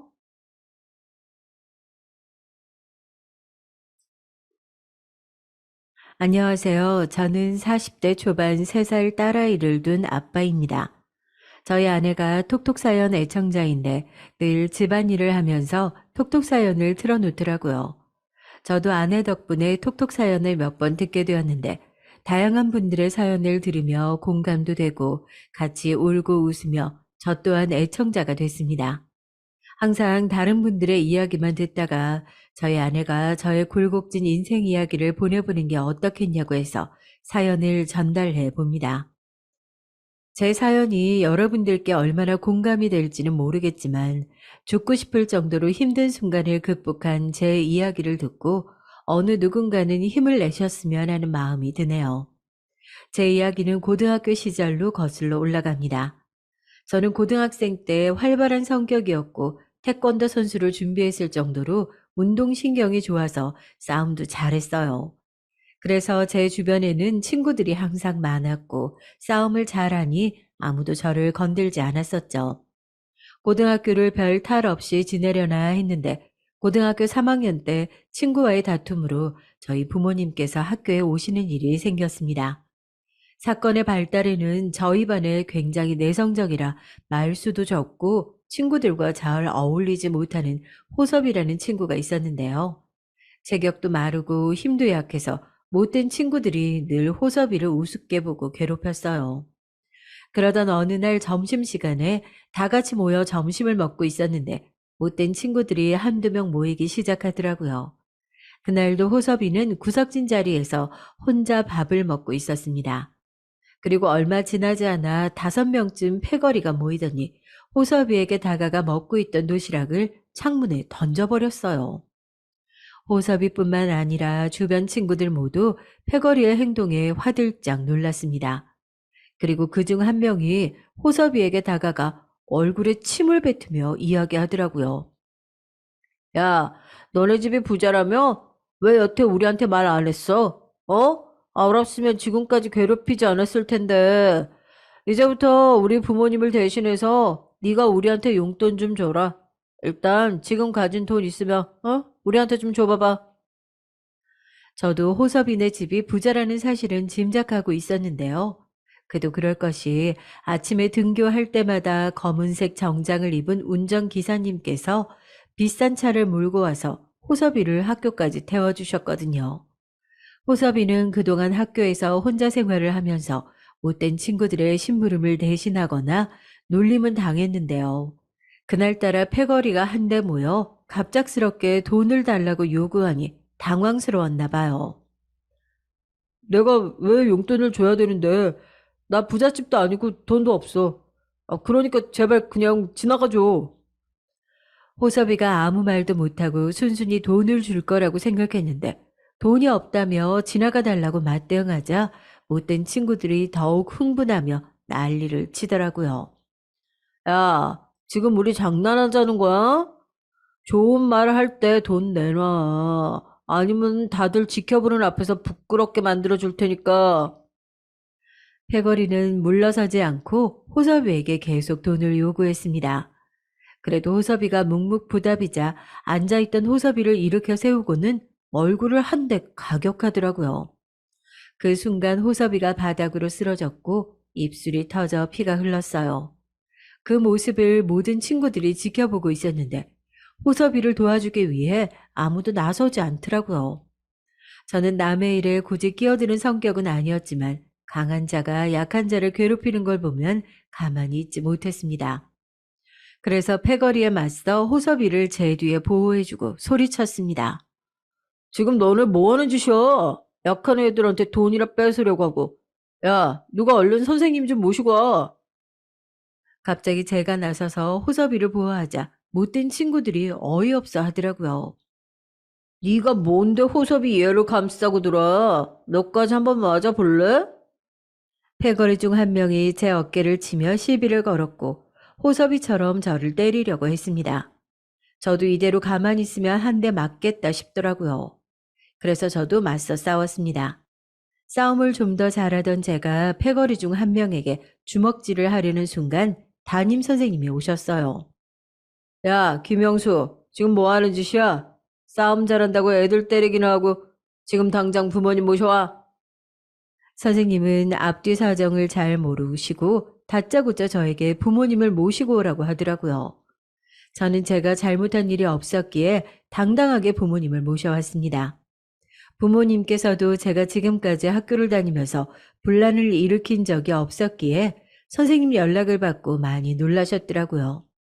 저는 부모님까지 오신 마당에 더욱 당당하게 싸울 수밖에 없었던 이야기를 했고 선생님께서는 호섭이까지 불러 물어보았습니다. 영수야, 너 구해주다가 애들하고 싸웠다는 게 맞니? 그런데 너는 왜 막고 있었던 거야? 선생님의 무릎에 호섭이는 들릴 듯 말 듯 대답하더라고요. 네, 맞아요. 저 때문에 영수가 애들하고 싸워준 거예요. 애들이 저한테 돈을 달라고 하고 괴롭혀서요. 선생님은 평상시 말수가 적고 내성적이었던 호섭이가 친구들 사이에서 잘 어울리지 못한다는 사실을 진작에 알고 계셨기 때문에 더 이상 아무것도 물어보지 않으셨어요. 그리고 저희 부모님께도 학교까지 와주셔서 감사하다며 제가 다니는 친구들과 싸우지 않도록 지도해달라고 말씀해 주셨습니다. 그리고 그날 이후로 호섭이는 늘 제 옆에 붙어 다녔고 못된 친구들이 호섭이를 더 이상 건들지 않았어요. 내성적이었던 호섭이는 그 사건을 계기로 저에게 점차 마음의 문을 열기 시작했습니다. 쑥스러운 듯이 가끔 먼저 저에게 말도 걸고 저를 바라보며 미소 짓더라고요. 저도 호섭이가 외롭게 혼자서 학교에서 생활하다가 이제야 학교에 적응을 한 것 다행이라는 생각이 들었습니다. 그런데 호섭이와 저의 인연은 길지 않았어요. 호섭이네 아버님께서 사업차 미국으로 떠나시게 되면서 가족들도 함께 이민을 가게 됐습니다. 호섭이는 한국을 떠나기 전에 저에게 미국 집 주소를 건네줬고 앞으로도 편지로 연락을 자주 주고받자고 하더군요. 영수야, 너는 나한테 먼저 손을 내밀어준 유일한 친구야. 내가 비록 미국에 가게 됐지만 네가 살면서 언제든 힘들 때 네가 그랬던 것처럼 나도 너를 도와주고 싶어. 그러니까 우리 앞으로 계속 연락하면서 지내자. 알았지? 저는 사실 남자들끼리 낯간지럽게 편지를 주고받는 게 내키지 않았던 것 같아요. 그래, 호서봐. 나중에 나 힘들 때 꼭 잊지 말고 도와줘야 돼. 나도 너 잊지 않고 있을게. 미국 가서 적응 잘하고 바보같이 괴롭힘 당하지 말고. 미국 가면 인종차별이 심하다고 하던데 남자답게 잘 맞서야 된다. 그래서 저는 호섭이가 건네준 미국집 주소를 잘 간직해 두었고 1년 동안 우리는 서로 연락을 주고받았습니다. 그러던 중간에 저희 집이 이사를 가게 되고 제가 대학교 생활로 바빠지면서 자연스럽게 호섭이와 연락이 끊겼어요. 그렇게 호섭이라는 친구는 한동안 잊고 살았습니다. 언젠가 인연이 되면 다시 만나겠지 싶었어요. 그리고 저는 그 이후로 원만하게 대학교를 졸업하고 10명 남짓한 중소기업을 다녔습니다. 노트북, 핸드폰 등 전자제품에 들어가는 부품을 제작하는 회사였는데요. 저는 생산직이었기 때문에 사무실보다는 공장에서 주로 일을 많이 했고 아무래도 몸을 많이 쓸 수밖에 없었습니다. 그리고 회사에 직원이 많지 않다 보니까 잡다한 업무들도 제가 모두 처리해야 했죠. 작은 중소기업이라 할 일도 많고 몸은 많이 힘들었는데 20대 젊은 시절부터 10년 넘게 다녔습니다. 저는 제가 하는 일에 있어서는 전문가로서 자부심도 느끼며 회사 생활을 열심히 했던 것 같아요. 그리고 한 회사를 오랫동안 다니다 보니 운명처럼 저희 아내를 만나게 됐습니다. 저희 아내는 대학교를 갓 졸업하고 제가 다녔던 회사에 격리로 들어왔는데요. 직원이 몇 명 되지 않는 회사라 저는 아내와 금방 가까워졌어요. 그렇게 회사 동료로 만나게 된 저와 아내는 좋은 감정을 쌓다가 결혼까지 하게 됐습니다. 그래서 저는 아내를 만나게 해준 회사에 감사하며 쥐꼬리 월급을 받더라도 오랫동안 다녔던 것 같아요. 그리고 그렇게 회사 생활을 하다 보니 좋은 기회도 찾아오더라고요. 우리에게서 누구나 이름을 대면 아는 가장 유명한 대기업에서 제가 다니던 회사에 불현듯 연락이 왔습니다. 새로운 핸드폰을 개발해야 하는데 핸드폰에 들어가는 부품을 저희 회사에서 공급받겠다는 거예요. 저희 회사 입장에서는 대기업과 거래를 하니 큰 매출을 낼 수 있는 좋은 기회였습니다. 그리고 저 또한 회사로부터 많은 성과금을 받을 수 있는 기회였죠. 그래서 저는 돈을 많이 벌기 위해 밤낮으로 잠을 못 이루며 회사에서 일만 했던 것 같아요. 그 당시 저희 아내는 임신을 하는 바람에 회사를 그만둔 상태였는데요. 저는 외벌이로 곧 태어날 아기를 생각하며 헌신적으로 회사에서 일을 했습니다. 그런데 대기업과 거래를 하다 보니까 이런저런 요구사항이 많더라고요. 어느 날은 제가 한참 공장에서 부품을 생산하고 있는데 대기업 직원이 불시에 찾아와서는 점검을 하더라고요. 고품질의 핸드폰을 개발하기 위해서는 아무래도 지금 공장에 있는 설비로는 안 될 것 같아요. 좀 더 사양이 좋은 기계를 구비해야 하지 않을까요? 저보다 나이가 어려 보이는 대기업 직원이 그렇게 이야기하자 저희 사장님은 허리를 굽신거리며 이야기했습니다. 아유, 저희 공장까지 직접 점검 와주시고 감사드립니다. 말씀 주신 대로 최신 기계를 새로 구입할 수 있도록 하겠습니다. 저희 사장님은 부품만 계획대로 모두 납품하고 나면 투자한 것보다 매출이 몇 배로 나올 거라고 생각하셨나 봐요. 그래서 은행에 무리하게 대출까지 받으며 기계를 새로 구입했고 직원까지 추가로 뽑았습니다. 그리고 사장님은 저에게 부품 생산을 책임지고 있는 담당자로 압박을 주었어요. 그 김영수 과장, 자네가 책임지고 납품일까지 부품이 모두 생산될 수 있도록 하게. 부품 생산에 차질이 생기면 모두 자네 책임일 줄 알아. 저는 회사 생활을 하면서 가장 스트레스를 많이 받았던 것 같아요. 잠도 잘 이루지 못해서 신경이 예민하고 체력적으로도 너무 힘들었습니다. 그러다 보니 퇴근 후에 집에 들어가면 임신한 아내에게 잘해줘야 되는데 저도 모르게 짜증을 냈던 것 같아요. 그런데 저희 아내는 저와 함께 다녔던 회사이다 보니 저를 그 누구보다도 잘 이해해줬고 제가 짜증을 부리더라도 늘 받아주며 응원해줬습니다. 오빠, 지금 회사 일하면서 잠도 잘 못 자고 많이 힘들지? 오빠가 이렇게 고생한 만큼 언젠가 다 보상받을 날이 올 거야. 나랑 우리 뱃속에 있는 아가 생각하면서 힘내자. 저는 저희 아내 말처럼 회사에서 그렇게 고생을 하다 보면 다 보상받을 수 있을 거라고 생각했습니다. 그런데 어느 날 평상시처럼 새벽에 출근하려고 일어났는데 몸이 잘 움직여지지가 않더라고요. 허리가 너무 뻐근하고 욱신거려서 그날은 회사에 양해를 구하고 아침 일찍부터 병원에 갔어요. 병원에 갔더니 허리 디스크가 왔다며 일주일 동안은 치료를 받으며 쉬어야 한다고 하더군요. 저는 허리 디스크 따위 아무렇지 않다고 생각하고 그날도 회사에 출근했습니다. 그리고 아내에게는 아프다는 말을 일절하지 않았죠. 그렇게 저는 제 몸을 스스로 혹사시켜가며 회사 일에 몰두했는데 코로나가 찾아왔어요. 이제 부품 납품까지 막바지에 다다랐는데 코로나가 터져버렸습니다.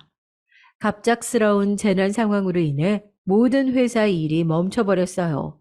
그리고 제가 허리 디스크까지 오며 하던 회사 업무가 한순간 필요 없어져 버렸죠. 회사에서는 저에게 계획대로 대기업의 부품이 납품되고 나면 어마어마한 성과금을 주겠다고 약속했었는데요. 저에게 그동안의 보상으로 성과금을 주기는커녕 회사 사정이 어려워졌다면서 월급을 반밖에 못 주겠다고 하더라고요. 그동안 고생했는데 미안하게 됐네. 우리도 어쩔 수 없는 상황인 거 알고 있지? 코로나 상황이 나아질 때까지만 월급은 반밖에 못 줄 것 같아. 이해해주게. 저는 정말 이제 망연자실을 했습니다. 이제 곧 아기는 태어나는데 쥐꼬리 같은 월급은 반으로 줄어들었고 허리 디스크로 제 몸은 다 망가져 버렸으니까요. 이런 회사 사정을 아내에게 도저히 이야기할 수 없었고 혼자서 고민만 깊어져 갔습니다. 이대로 손 놓고 있으면 안 돼. 이제 곧 아기가 태어나면 돈이 더 많이 들 텐데. 회사 퇴근하고 나면 밤에 대리운전이라도 뛰어야겠다. 저는 아기가 태어날 때까지 낮에는 회사를 다니고 밤에는 대리운전을 뛰었어요. 저희 아내는 여전히 제가 밤낮으로 대기업 부품 생산 때문에 회사에서 일을 하고 있다고 생각했고요. 그리고 아침마다 제가 나갈 때면 정성스럽게 도시락을 싸주었습니다. 어느 날은 제가 많이 힘들어 보였는지 도시락에 편지도 함께 써 넣어두었더라고요. 오빠, 이제 곧 태어날 우리 아기 때문에 오빠가 밤낮으로 고생하는 모습을 보니까 너무 마음이 아파. 그래도 나랑 우리 아기 생각하면서 힘내줘서 고마워. 사랑해. 아내의 편지를 보니 없던 힘도 나는 것 같았습니다. 그래, 그동안 버텼던 것처럼 이번에도 잘 버텨보자. 내 몸 망가지는 거 상관없어. 내가 우리 식구 책임져야지. 할 수 있어. 저는 코로나가 종결되면 다시 원상태로 돌아가 회사에서 성과금을 받을 수 있다는 기대감을 가지고 열심히 회사에 다녔어요. 그러던 중 코로나가 종결되기 전에도 사랑스러운 저희 딸아이가 태어났고 딸의 존재감만으로도 너무 행복했습니다. 그런데 딸이 태어난 기쁨도 잠시 저는 제 몸 상태가 다시 이상하다는 걸 느끼게 됐어요. 잠을 자고 일어났더니 심장이 갑자기 요동을 치며 빠르게 뛰는 것 같더라고요. 생전 살면서 그런 느낌은 처음이라 속으로 별 생각이 다 났던 것 같습니다. 아내한테 얼른 119에 전화해달라고 해야 할까? 이렇게 심장이 요동을 치다가 갑자기 쓰러지면 어떡하지? 그런데 다행히 시간이 좀 지나니까 심장박동이 정상으로 돌아오는 것 같았죠. 그리고 이번에는 아내에게 아무 말도 하지 않고 혼자서 병원에 갔어요. 선생님은 저에게 이런저런 검사를 권하시더니 심각한 표정으로 말씀하시더라고요. 아무래도 갑상선 항진증인 것 같네요. 보통 스트레스를 많이 받거나 외상이 있으면 걸리는 병인데요. 최근 스트레스를 많이 받으신 적이 있으신가요? 지금처럼 치료하지 않고 가만히 두시면 급성 발작을 일으켜서 사망에 이를 수도 있어요. 의사 선생님의 말씀에 저는 살다 살다 내가 별별 병에 다 걸리는구나 싶었습니다. 곰곰이 생각해보면 제가 병에 걸리지 않는 게 더 이상한 일이더라고요.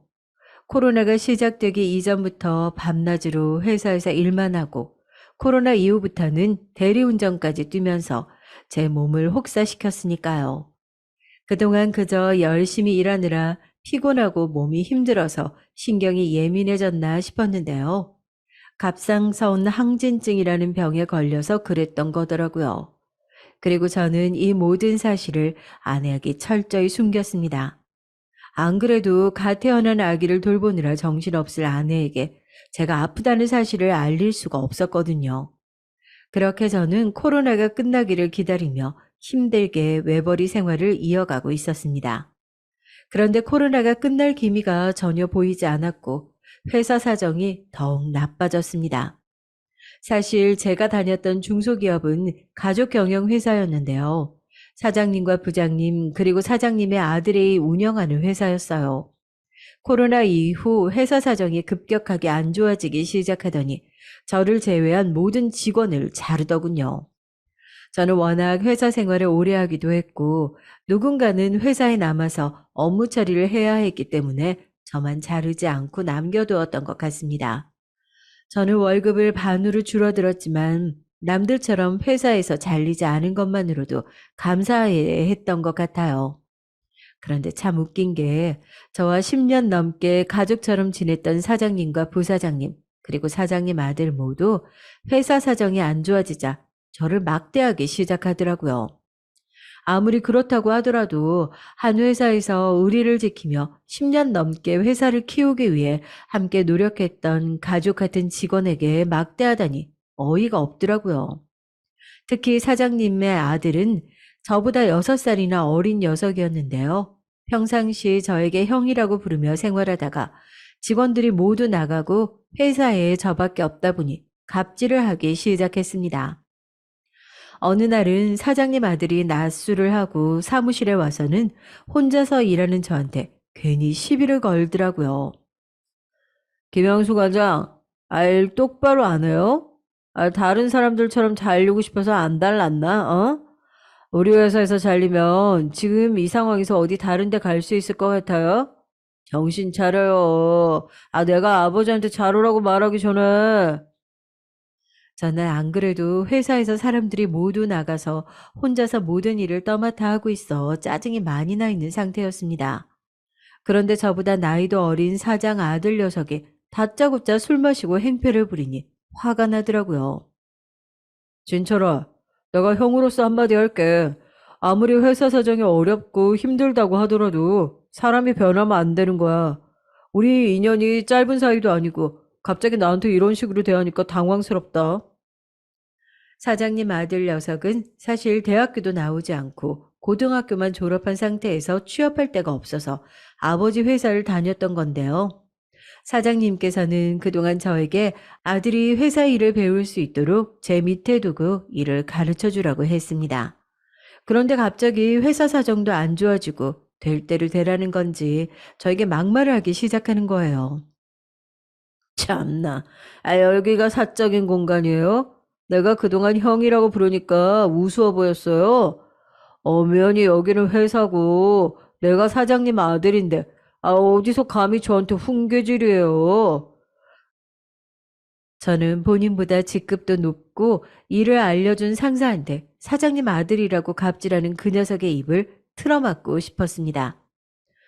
진철아, 훈계가 아니고 형으로서 네 상사로서 너를 생각해서 조언해 주는 거야.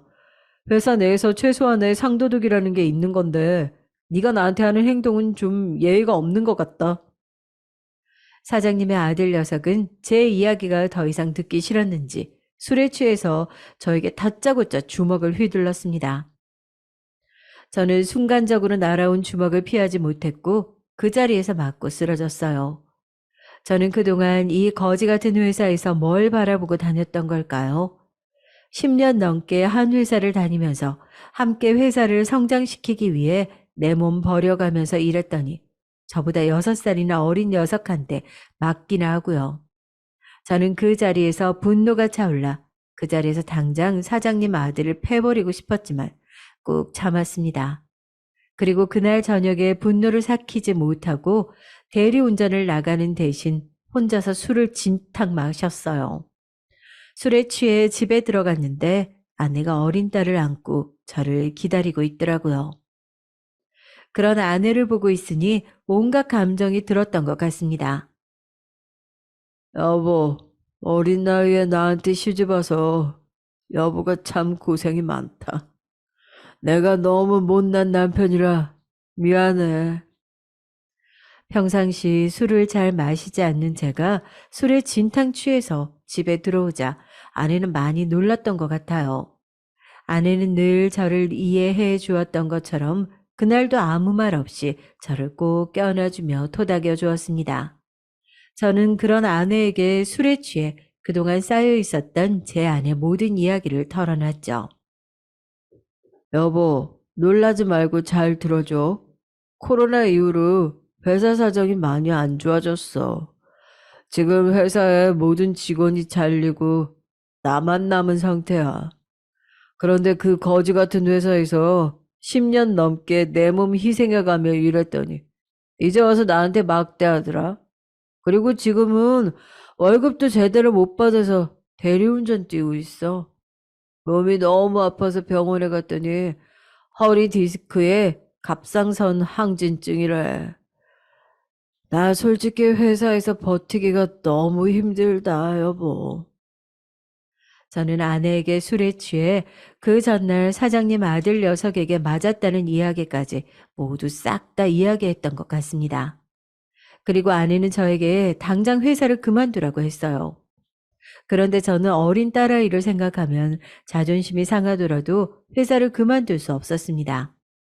사장님 아들 녀석을 회사에서 봐야 한다는 게 불편했지만 생계가 달린 일이니 제 자존심 따위는 문제가 될 게 없었거든요.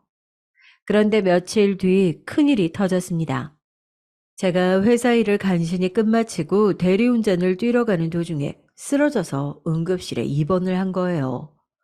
아내는 병원 연락을 받자마자 딸아이를 안고 응급실에 왔는데요. 저는 오랫동안 병원 침대에 누워 깨어나지 못했습니다.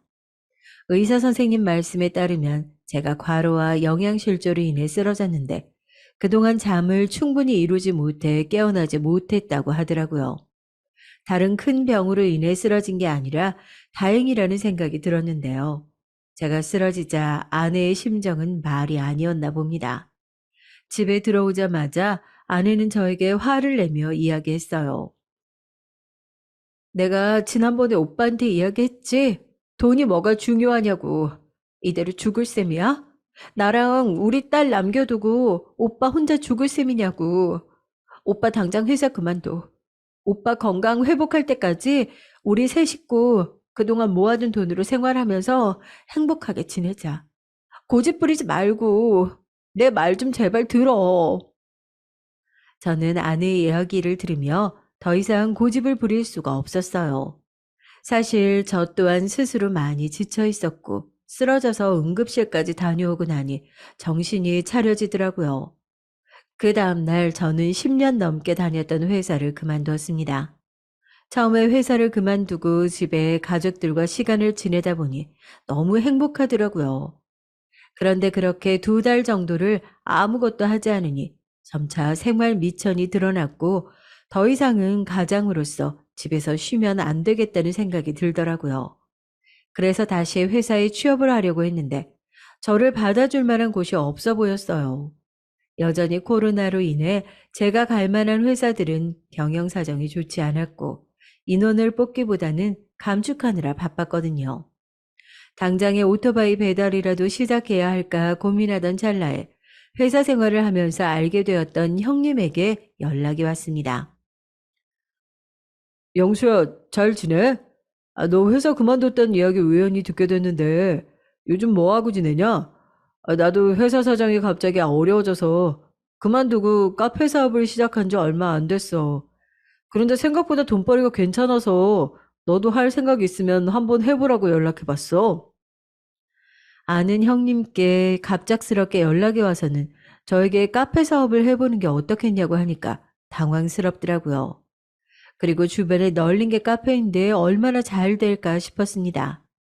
그런데 호기심에서 형님이 운영하는 카페에 아내와 함께 딸아이를 데리고 놀러 가봤는데요.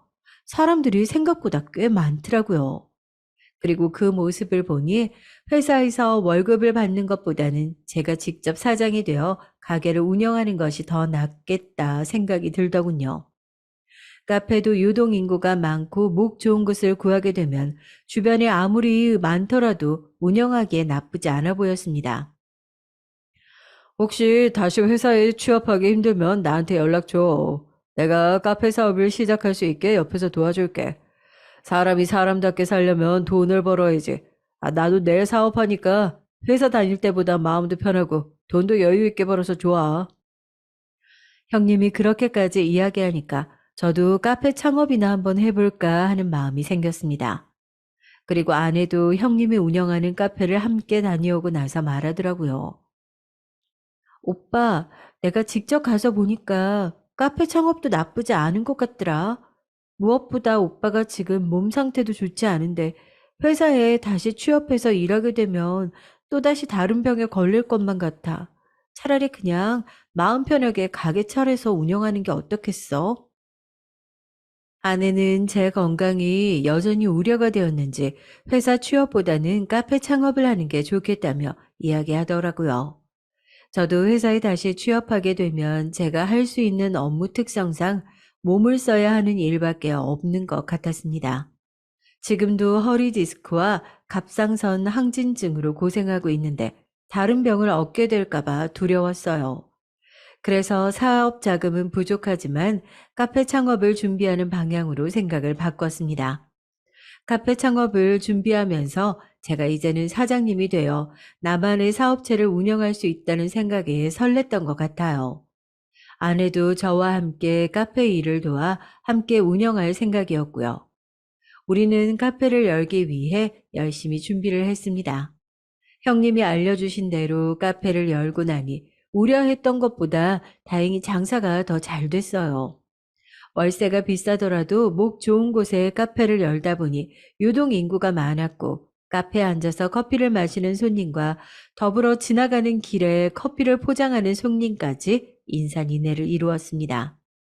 아내도 장사가 잘 되니 무척 좋아하더라고요. 오빠, 내가 뭐라고 했어? 그동안 고생한 만큼 언젠가 보상으로 돌아올 거라고 했지? 우리 앞으로 이대로만 가다간 부자가 될 것만 같아. 우리 앞으로 더욱 힘내자. 저도 아내 말처럼 이대로만 가다간 부자가 될 것 같은 생각에 들떴던 것 같아요. 그런데 실제로 장사를 해보니 신경 쓸 것도 많고 체력적으로 많이 지치더라고요. 간간히 아내가 친정집에 딸아이를 맡기고 나와 도와주긴 했는데요. 아무래도 매일 나올 수 있는 상황이 되지 않다 보니 저 혼자 일하는 게 힘에 버겁긴 했습니다. 그래도 카페 일은 힘들었지만 회사 다녔을 때보다는 스트레스를 덜 받아 만족스러웠습니다. 코로나 이후 회사에서 월급을 제대로 받지 못하고 대리운전을 했을 때는 처자식을 먹여 살려야 한다는 압박감에 사로잡혀 있었는데요. 카페 운영을 하면서 그전보다는 돈을 더 많이 벌 수 있어서 심적으로 안정되었던 것 같습니다. 그리고 장사를 하다 보니까 보람된 일들도 있더라고요. 카페를 열고 몇 개월이 지나다 보니 저희 카페를 지속적으로 찾아주시는 단골 손님들이 생겼는데요. 그중 가장 기억에 남는 손님은 저와 나이대가 비슷한 남성분인데 매일 아침 출근할 때마다 저희 카페에 들러서 커피 한 잔과 샌드위치를 하루도 빠짐없이 사가셨습니다. 매일 저희 카페에 출근 도장을 찍어주시는 그 남자 손님에게 감사해서 하루는 쑥스럽지만 감사한 마음을 직접 전달했어요. 회사가 이 근처신가 봐요. 매일 아침 저희 카페를 찾아주셔서 감사합니다. 오늘 아침 커피는 제가 서비스로 드릴게요.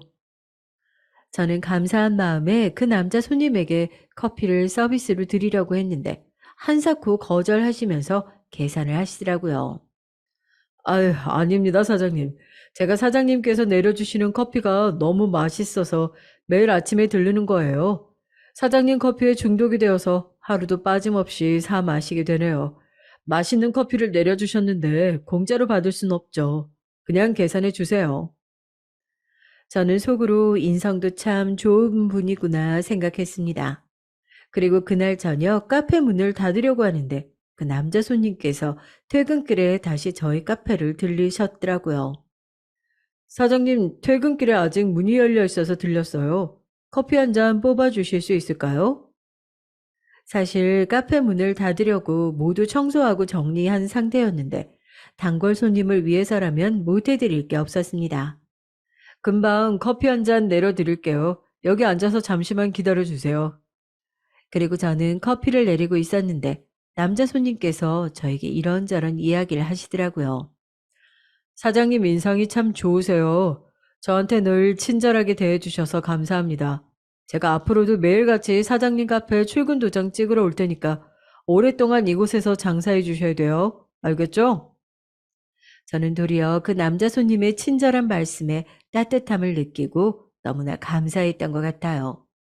힘든 상황 속에서 어렵게 열게 된 카페인데 이렇게 단골 손님도 생기고 저에게 응원을 해주시니 더욱 힘이 났던 것 같습니다. 네, 손님. 저도 이곳에서 오랫동안 카페를 운영하고 싶어요. 앞으로도 이곳에 늘 있을 테니까 다른 카페 가시지 마시고 여기로 꼭 오셔야 됩니다. 아이, 그리고 지금 내려드린 커피는 손님께 드리는 제 감사한 마음이니 제발 계산하지 마시고 받아주세요. 남자 손님은 옅은 미소를 보이시더니 이번에는 계산하지 않고 커피를 받으셨어요.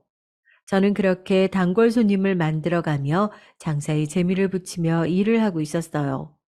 그런데 1년이 조금 지나는 시점에 저희 카페 근처에 대기업 프랜차이즈 베이커리 카페가 들어서더라고요. 베이커리 카페는 저희 카페와는 상대가 되지 않을 정도로 규모가 컸고 겉에서 누가 보더라도 인테리어가 삐까번쩍해서 눈에 잘 띄었습니다. 무엇보다 커피부터 빵까지 메뉴가 다양해서 진열되어 있는 음식들이 모두 먹음직스러워 보이더라고요. 아무래도 사람들에게 익숙한 대기업이다 보니 간판만 걸어 놓아도 저절로 홍보가 되는 느낌이었습니다. 그리고 직원도 많다 보니까 저 혼자서 카페를 운영하는 것과는 비교가 안 될 정도로 체계적으로 운영되더라고요. 어느새 저희 카페 손님들이 베이커리 카페로 넘어갔고 몇 날 며칠째 파리만 날리기 일쑤였어요. 이대로 가다간 저희 카페가 문을 닫는 건 시간 문제일 것 같았죠. 사업 자금을 마련하기 위해 주택담보대출까지 받은 상태라 가게 월세뿐만 아니라 다달이 은행 이자가 나갔고 벌어들이는 돈보다 지출이 더 커져만 가는 느낌이 들었습니다. 정말 이대로 있다가 모든 것들을 잃을 것만 같더라고요. 그래서 저에게 처음 카페 창업을 권했던 형님께 찾아가 조언을 구하기로 마음먹었죠. 카페를 열고 한동안 제 사업체를 운영하느라 정신이 없어서 형님을 만나지 못했었는데요. 형님을 만나기 위해 운영하시는 카페를 무작정 찾아갔더니 이미 폐업하고 안 계시더라고요. 혹시 카페 위치를 옮기셨나 싶어서 전화를 드려봤더니 전화 너머로 형님의 깊은 한숨이 들려왔습니다. 내가 너한테 카페 창업을 해보는 게 어떻겠냐고 해놓고 내가 먼저 문을 닫게 될 줄은 꿈에도 몰랐네.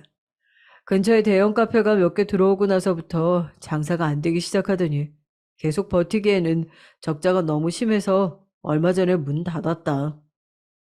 형님의 말씀에 저는 적잖은 충격을 받았던 것 같습니다.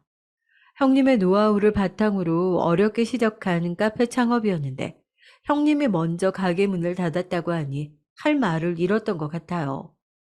저는 이제 누구한테 조언을 얻고 장사를 해야 할지 막막하기만 했어요. 이런 상황을 대기업의 횡포라고 해야 되나요? 저도 얼마 지나지 않아 대기업의 상권을 모두 빼앗기고 형님처럼 카페 문을 닫을 수밖에 없었습니다. 아무리 버티고 노력을 해봐도 지출 비용이 너무 많아서 감당하기가 어려웠던 것 같아요. 그리고 급한 대로 대리운전을 바로 다시 시작했습니다. 주택담보대출로 카페 창업에 투자를 했기 때문에 당장에 이자를 갚지 않으면 집이 경매로 넘어갈 수도 있는 상황이었거든요. 회사를 그만두고 처자식과 셋이서 생활했을 때보다도 이미 모아두었던 돈을 카페 창업에 모조리 다 날린 상황이었기 때문에 생활고에 시달렸어요. 어린 딸아이만큼은 굶기지 않고 제대로 먹여야 했기 때문에 저와 아내는 라면으로 끼니를 때우거나 식사를 안 할 때도 있었던 것 같아요. 아내도 저와 결혼하고 그동안 힘든 일들을 몇 번 겪긴 했지만 식사를 하지 못할 정도로 심각한 생활고가 온 적은 없었기에 많이 힘든 눈치였습니다. 저는 대리운전만으로는 생활비와 대출을 감당할 수 없어 오토바이 배달을 시작하기로 결심했어요. 배달을 위해서 오토바이를 구매하고 혹시 모를 사고 때문에 보험에 들어야 해서 돈이 꽤 들더라고요. 그래도 내 몸 하나 희생해서 하루 종일 오토바이 배달을 하게 되면 지금의 이 위기를 모면할 수 있겠다 싶어 대출을 추가로 더 받아 오토바이를 구매했습니다. 그렇게 밤낮으로 배달을 하며 생활을 했는데 쉬지 않고 배달을 하다 보니 짧은 시간 안에 돈을 빨리 벌 수는 있더라고요. 그런데 오토바이 배달을 시작하고 3달 정도 됐을 때 교통사고가 났어요. 배달 업무를 시작하고 최대한 안전 운전을 하기 위해 노력을 했는데 저를 발견하지 못하고 음주운전 차량이 제 오토바이에 부딪힌 겁니다. 그리고 저는 그 자리에서 응급실로 바로 실려갔고 정신을 차렸을 때는 병원 침대에 누워 있었어요. 딱딱하고 차가운 병원 침대에 누워 눈을 떠보니 아내가 울면서 저를 바라보고 있더라고요. 오빠, 깨어난 거야? 나 오빠 평생 못 깨어날 줄 알고 얼마나 걱정했는데 다시 살아줘서 너무 고마워. 아내가 살아 돌아와줘서 고맙다고 하니 제 상태가 얼마나 심각한 건지 깨달을 수 있었습니다. 저는 교통사고로 인해 두개골이 골절이 되고 뇌출혈과 상완관 골절, 관절 탈구 진단을 받았습니다. 그리고 이미 수술을 받아 병원에 입원을 하고 누워있던 거더라고요. 저는 순간 병원비가 걱정되어 아내에게 물어봤더니 급한 대로 장모님께 수술비를 빌려서 병원비를 냈다고 하더군요. 저는 장모님께 수술비까지 빌린 상황에서 더 이상 계속 병원에 누워 있을 수가 없었어요. 저는 한동안 더 입원해 있어야 한다는 의사의 말에도 불구하고 빠르게 퇴원을 했고 급하게 갚아야 하는 빚은 주변 친구들에게 돈을 빌려 갚았습니다. 그리고 이제 완전히 제 몸은 망가질 대로 망가지고 오토바이도 교통사고로 인해 부서졌기 때문에 배달도 못하는 상황이 됐죠. 교통사고 후유증으로 저는 몸을 제대로 움직일 수가 없었고 아무것도 하지 못한 채 한동안 집에 누워만 있었어요. 제 삶이 모조리 산산조각이 난 느낌이 들었습니다. 아내는 저를 대신해 뭐라도 해보겠다며 장모님께 아이를 맡기고 식당 일을 나갔지만 아내가 벌어오는 돈으로는 대출을 감당할 수가 없었습니다. 그렇게 저희 집은 대출을 갚지 못하는 상황이 되자 경매로 넘어가게 됐어요. 당장에 살 곳이 없어져 밖으로 내몰린 상황이 되어버렸습니다. 제 몸 하나에 어떻게 되든 상관이 없었지만 아내와 어린 딸아이를 밖에서 재울 수는 없는 노릇이었어요. 그래서 저는 아내에게 딸아이와 함께 장모님 집에서 잠깐만 얹혀 살라고 이야기를 하며 제가 다시 돈을 버는 대로 돌아오겠다고 했습니다. 아내는 저에게 같이 친정에 함께 들어가자고 했지만 도저히 사위로서 당당하지 못해서 장모님 얼굴을 뵐 자신이 없더라고요. 여보, 나는 아는 형님 집에서 머물면서 몸도 좀 회복하고 다시 돈을 벌어올게. 장모님 집에서 얹혀 살게 해서 미안해. 지금은 이게 최선인 것 같다. 아내는 저를 혼자 남겨두고 장모님 댁에 들어갈 수 없다며 딸아이를 안고 밖에서 계속 버텼어요. 밤은 이미 늦었고 저는 딸아이를 그대로 밖에 둘 수 없어 급한 대로 인적 드문 공원 화장실에 들어가자고 했습니다. 저는 주머니에 10,000원짜리 지폐 한 장조차 없었고 찜질방에 갈 수 있는 상황도 되지 않았어요. 아내는 딸아이를 안고 잠시 공원 화장실에 들어와 변기 위에 앉아 있었는데 참 많이 고단했는지 벽에 기대어 딸과 함께 금세 잠에 들었더라고요. 아내와 딸의 모습을 바라보고 있는데 가장으로서 처자식을 공원 화장실에서 잠들게 하다니 제 자신이 너무나 한심하고 부끄러워서 그 자리에서 죽어버리고만 싶었습니다. 저는 아내와 딸아이를 그렇게 바라보다가 화장실에 남겨둔 채 혼자서 밖으로 나와버렸습니다. 그리고 한참을 걸어서 한강으로 향했어요. 저는 이제 더 이상 제정신으로 살아갈 자신이 없었고 마지막으로 돈을 벌 수 있는 방법은 제 몸뚱아리밖에 없다는 생각이 들었죠. 이미 제 몸은 망가질 대로 다 망가져서 밖에 나가서 일을 하기 어려운 상태였거든요. 당장에 돈이 생기지 않는 이상 저와 아내가 떠안은 대출 빚을 갚을 방법이 하나도 없었습니다. 공원 화장실에 기대어 잠든 처자식을 보니 그렇게 살게 놔둘 수가 없어 제 몸 하나 희생해서 남아있는 가족에게는 사람답게 살 수 있도록 만들어주자는 생각밖에 들지 않았어요. 그리고 한 번도 상상해보지 못했지만 세상과 작별하기 위해 한강다리 위에 올랐습니다. 막상 한강다리 위에 올라서니 마음이 편해지더라고요. 그동안 제 스스로 많이 지쳤었는지 이제 모든 것들을 놓아버리고 떠나가려니 홀가분한 느낌마저 들었던 것 같습니다. 그런데 그 순간 제 주머니에 있던 핸드폰이 울렸어요. 저는 공원 화장실에서 잠들었던 아내가 깨어나서 저에게 연락을 한 줄 알았습니다. 그리고 아내의 연락을 받지 않으려고 하다가 이렇게 아내에게 아무 말도 하지 않고 허무하게 세상을 마감하게 되면 후회가 될 것 같더라고요. 그래서 거창한 유언까지는 아니더라도 아내에게 마지막 메시지를 남겨두자는 생각에 한강다리에서 다시 내려왔습니다. 그리고 다시 올라갔던 한강다리에서 힘겹게 내려와 핸드폰을 열어본 순간 제 눈을 의심했어요. 저에게 문자 연락이 온 건 아내가 아니고 처음 보는 사람의 전화번호더라고요. 그리고 저에게 그 사람이 보낸 문자에는 "이 돈은 우리 우정의 대가야 라고 적혀 있었고 제 통장에 5억이 꽂혀 있었습니다. 저는 제 통장에 갑작스럽게 5억이라는 큰 돈이 들어온 것을 믿을 수가 없었어요. 그리고 저에게 문자를 보낸 그 사람에게 바로 전화를 걸었습니다. 그리고 전화를 걸고 한참 후에 상대방이 전화를 받더라고요. 여보세요? 저기 저한테 5억을 보내신 분 맞나요? 혹시 잘못 보내신 거 아닌가요? 저한테 왜 5억을... 저는 5억이라는 금액이 너무나 큰 액수라 말이 덜덜 떨렸습니다. 사장님, 저예요. 사장님 커피를 좋아해서 매일 아침마다 카페에 들렸던 손님이요. 저는 그 순간 꿈을 꾸는 것만 같았습니다. 저희 카페에 들려서 매일 아침마다 커피를 사가셨던 남자 손님 말씀하시는 건가요? 아니, 그런데 어떻게 저한테... 저는 그 손님에게서 연락이 와서 너무 반갑기도 했지만 한편으론 너무 당황스럽고 얼떨떨했던 것 같습니다. 영수야, 나 기억 안 나? 우리 같은 고등학교 나왔잖아. 나 호섭이야. 이호섭. 저는 호섭이라는 말에 깜짝 놀랐습니다.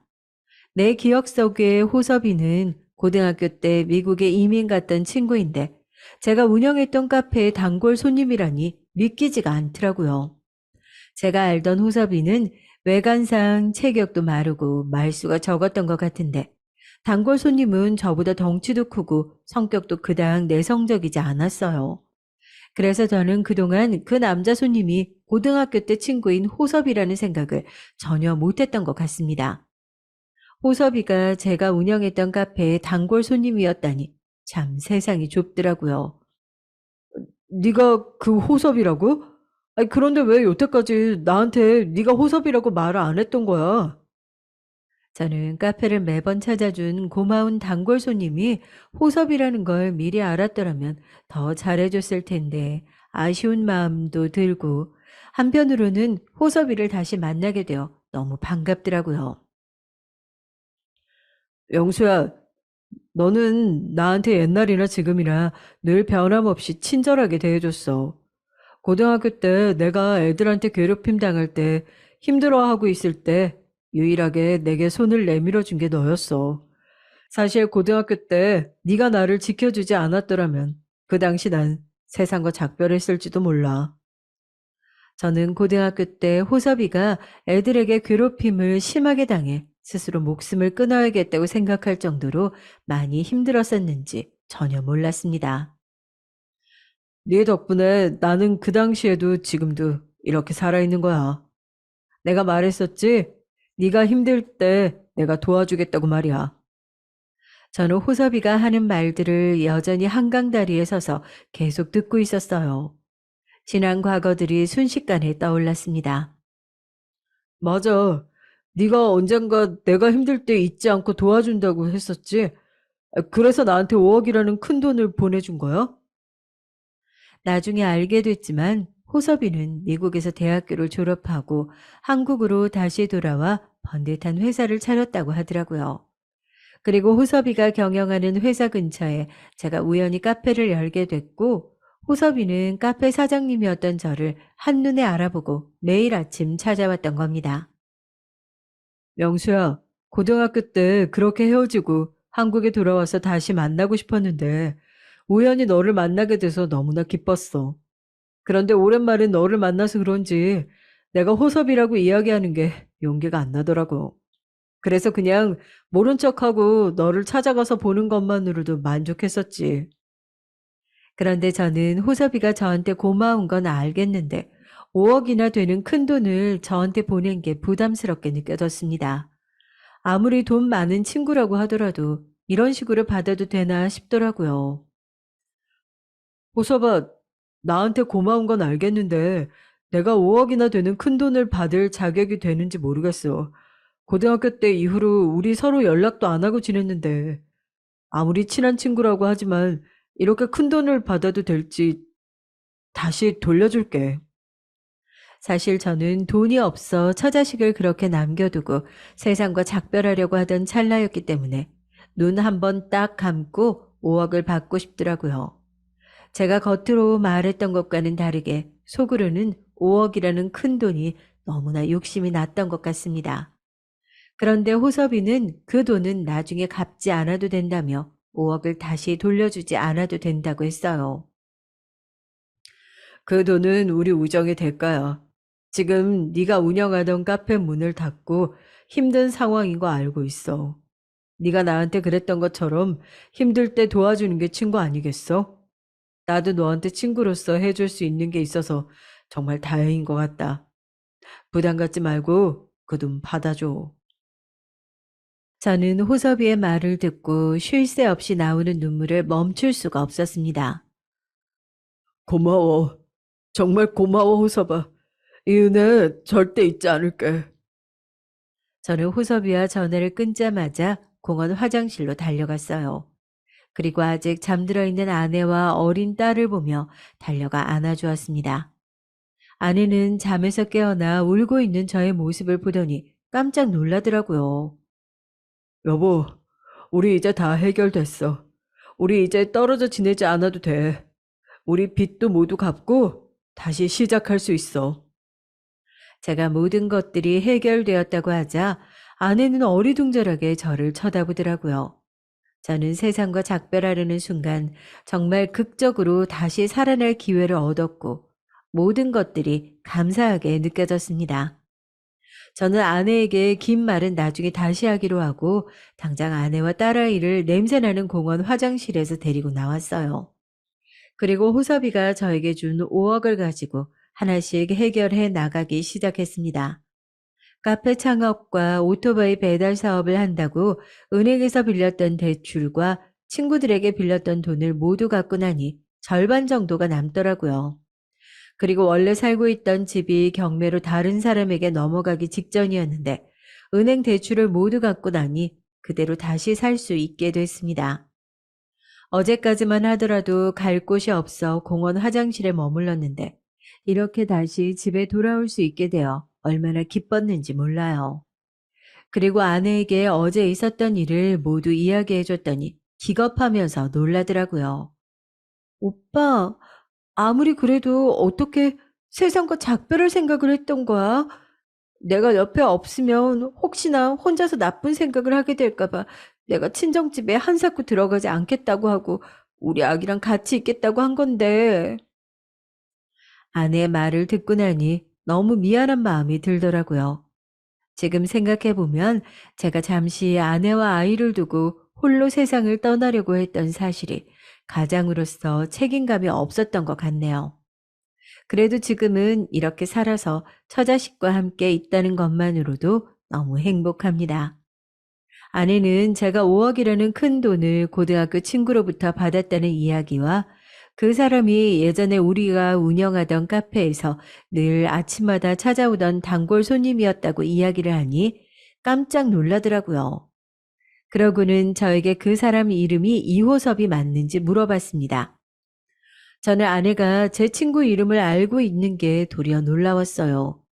그리고 아내는 제 손을 잡으며 이야기했습니다. 오빠, 사실은 오빠가 오토바이 사고로 병원에 누워 있을 때 당장 수술에 들어가야 한다고 하더라고. 그래서 지체 없이 수술을 했고, 오빠가 몇 날 며칠 깨어나지 못하고 사경을 헤매고 있을 때 병원비를 내야 하는 상황인데 돈이 없어서 내가 사채를 빌려야 할지 알아보고 있었어. 아내는 분명 병원비를 장모님께 빌려서 냈다고 했는데 무슨 말을 하려는지 이해가 가지 않았어요. 생각해보면 장모님께서도 혼자 사시면서 아직까지 식당 일을 나가실 정도로 생활이 넉넉하지 않으셨을 텐데 한두 푼도 아닌 비싼 병원비를 어떻게 빌려주셨는지 의아하긴 했습니다. 병원에서 정신없이 돈을 빌릴 곳이 없는지 여기저기 알아보고 있는데 갑자기 전화 한 통이 오더라고. 여보, 고등학교 동창이라면서 병원비를 빌려줄 테니까 계좌번호를 알려달라고 했어. 난 여보랑 친한 고등학교 친구라는 이야기에 선뜻 병원비를 내주시겠다고 해서 너무 고맙다고 하면서 받았지. 아내의 이야기에 저는 어안이 벙벙했습니다. 그동안 아내가 지금까지 이 사실을 저에게 이야기하지 못했던 건 제 고등학교 친구가 병원비를 내주었다는 사실을 저에게 비밀로 해달라고 부탁했다고 하더라고요. 호섭이는 제가 카페를 갑작스럽게 정리하게 되자 걱정이 많이 되었는데 제가 어떻게 지내고 있는지 수소문했고 병원에 입원했다는 사실을 알게 되자 선뜻 병원비를 내주었던 겁니다. 제가 한강다리에서 스스로 목숨을 끊으려고 했을 때에도 교통사고로 사경을 헤매고 있을 때에도 호섭이는 저에게 금전적으로 도움을 준 거였죠. 저는 사실 호섭이를 20년 넘게 까맣게 잊고 있었고 고등학교 때 크게 호의를 베푼 적이 없었다고 생각했는데요. 저에게 두 번이나 목숨을 구해줄 정도로 금전적으로 고마움을 준 친구에게 이 은혜를 어떻게 갚아야 할지 잘 모르겠습니다. 호섭이가 베풀어준 소중한 5억 덕분에 저는 다시 집을 되찾았고 다시 건강을 회복하면서 살아가고 있습니다. 이제 다시 직장도 새로 구해 아내와 딸에게 부끄럽지 않은 아빠가 되기 위해 다시 새로운 삶을 살아가려고 합니다. 살다 보면 모든 것들을 내려놓고 세상과 작별하고 싶은 순간이 찾아올지도 모르겠지만 그 순간을 극복하고 나면 또다시 살만한 세상이 찾아오는 것 같습니다. 여러분들도 제 사연을 들으시면서 힘을 얻으셨으면 좋겠어요. 긴 사연 들어주셔서 감사합니다.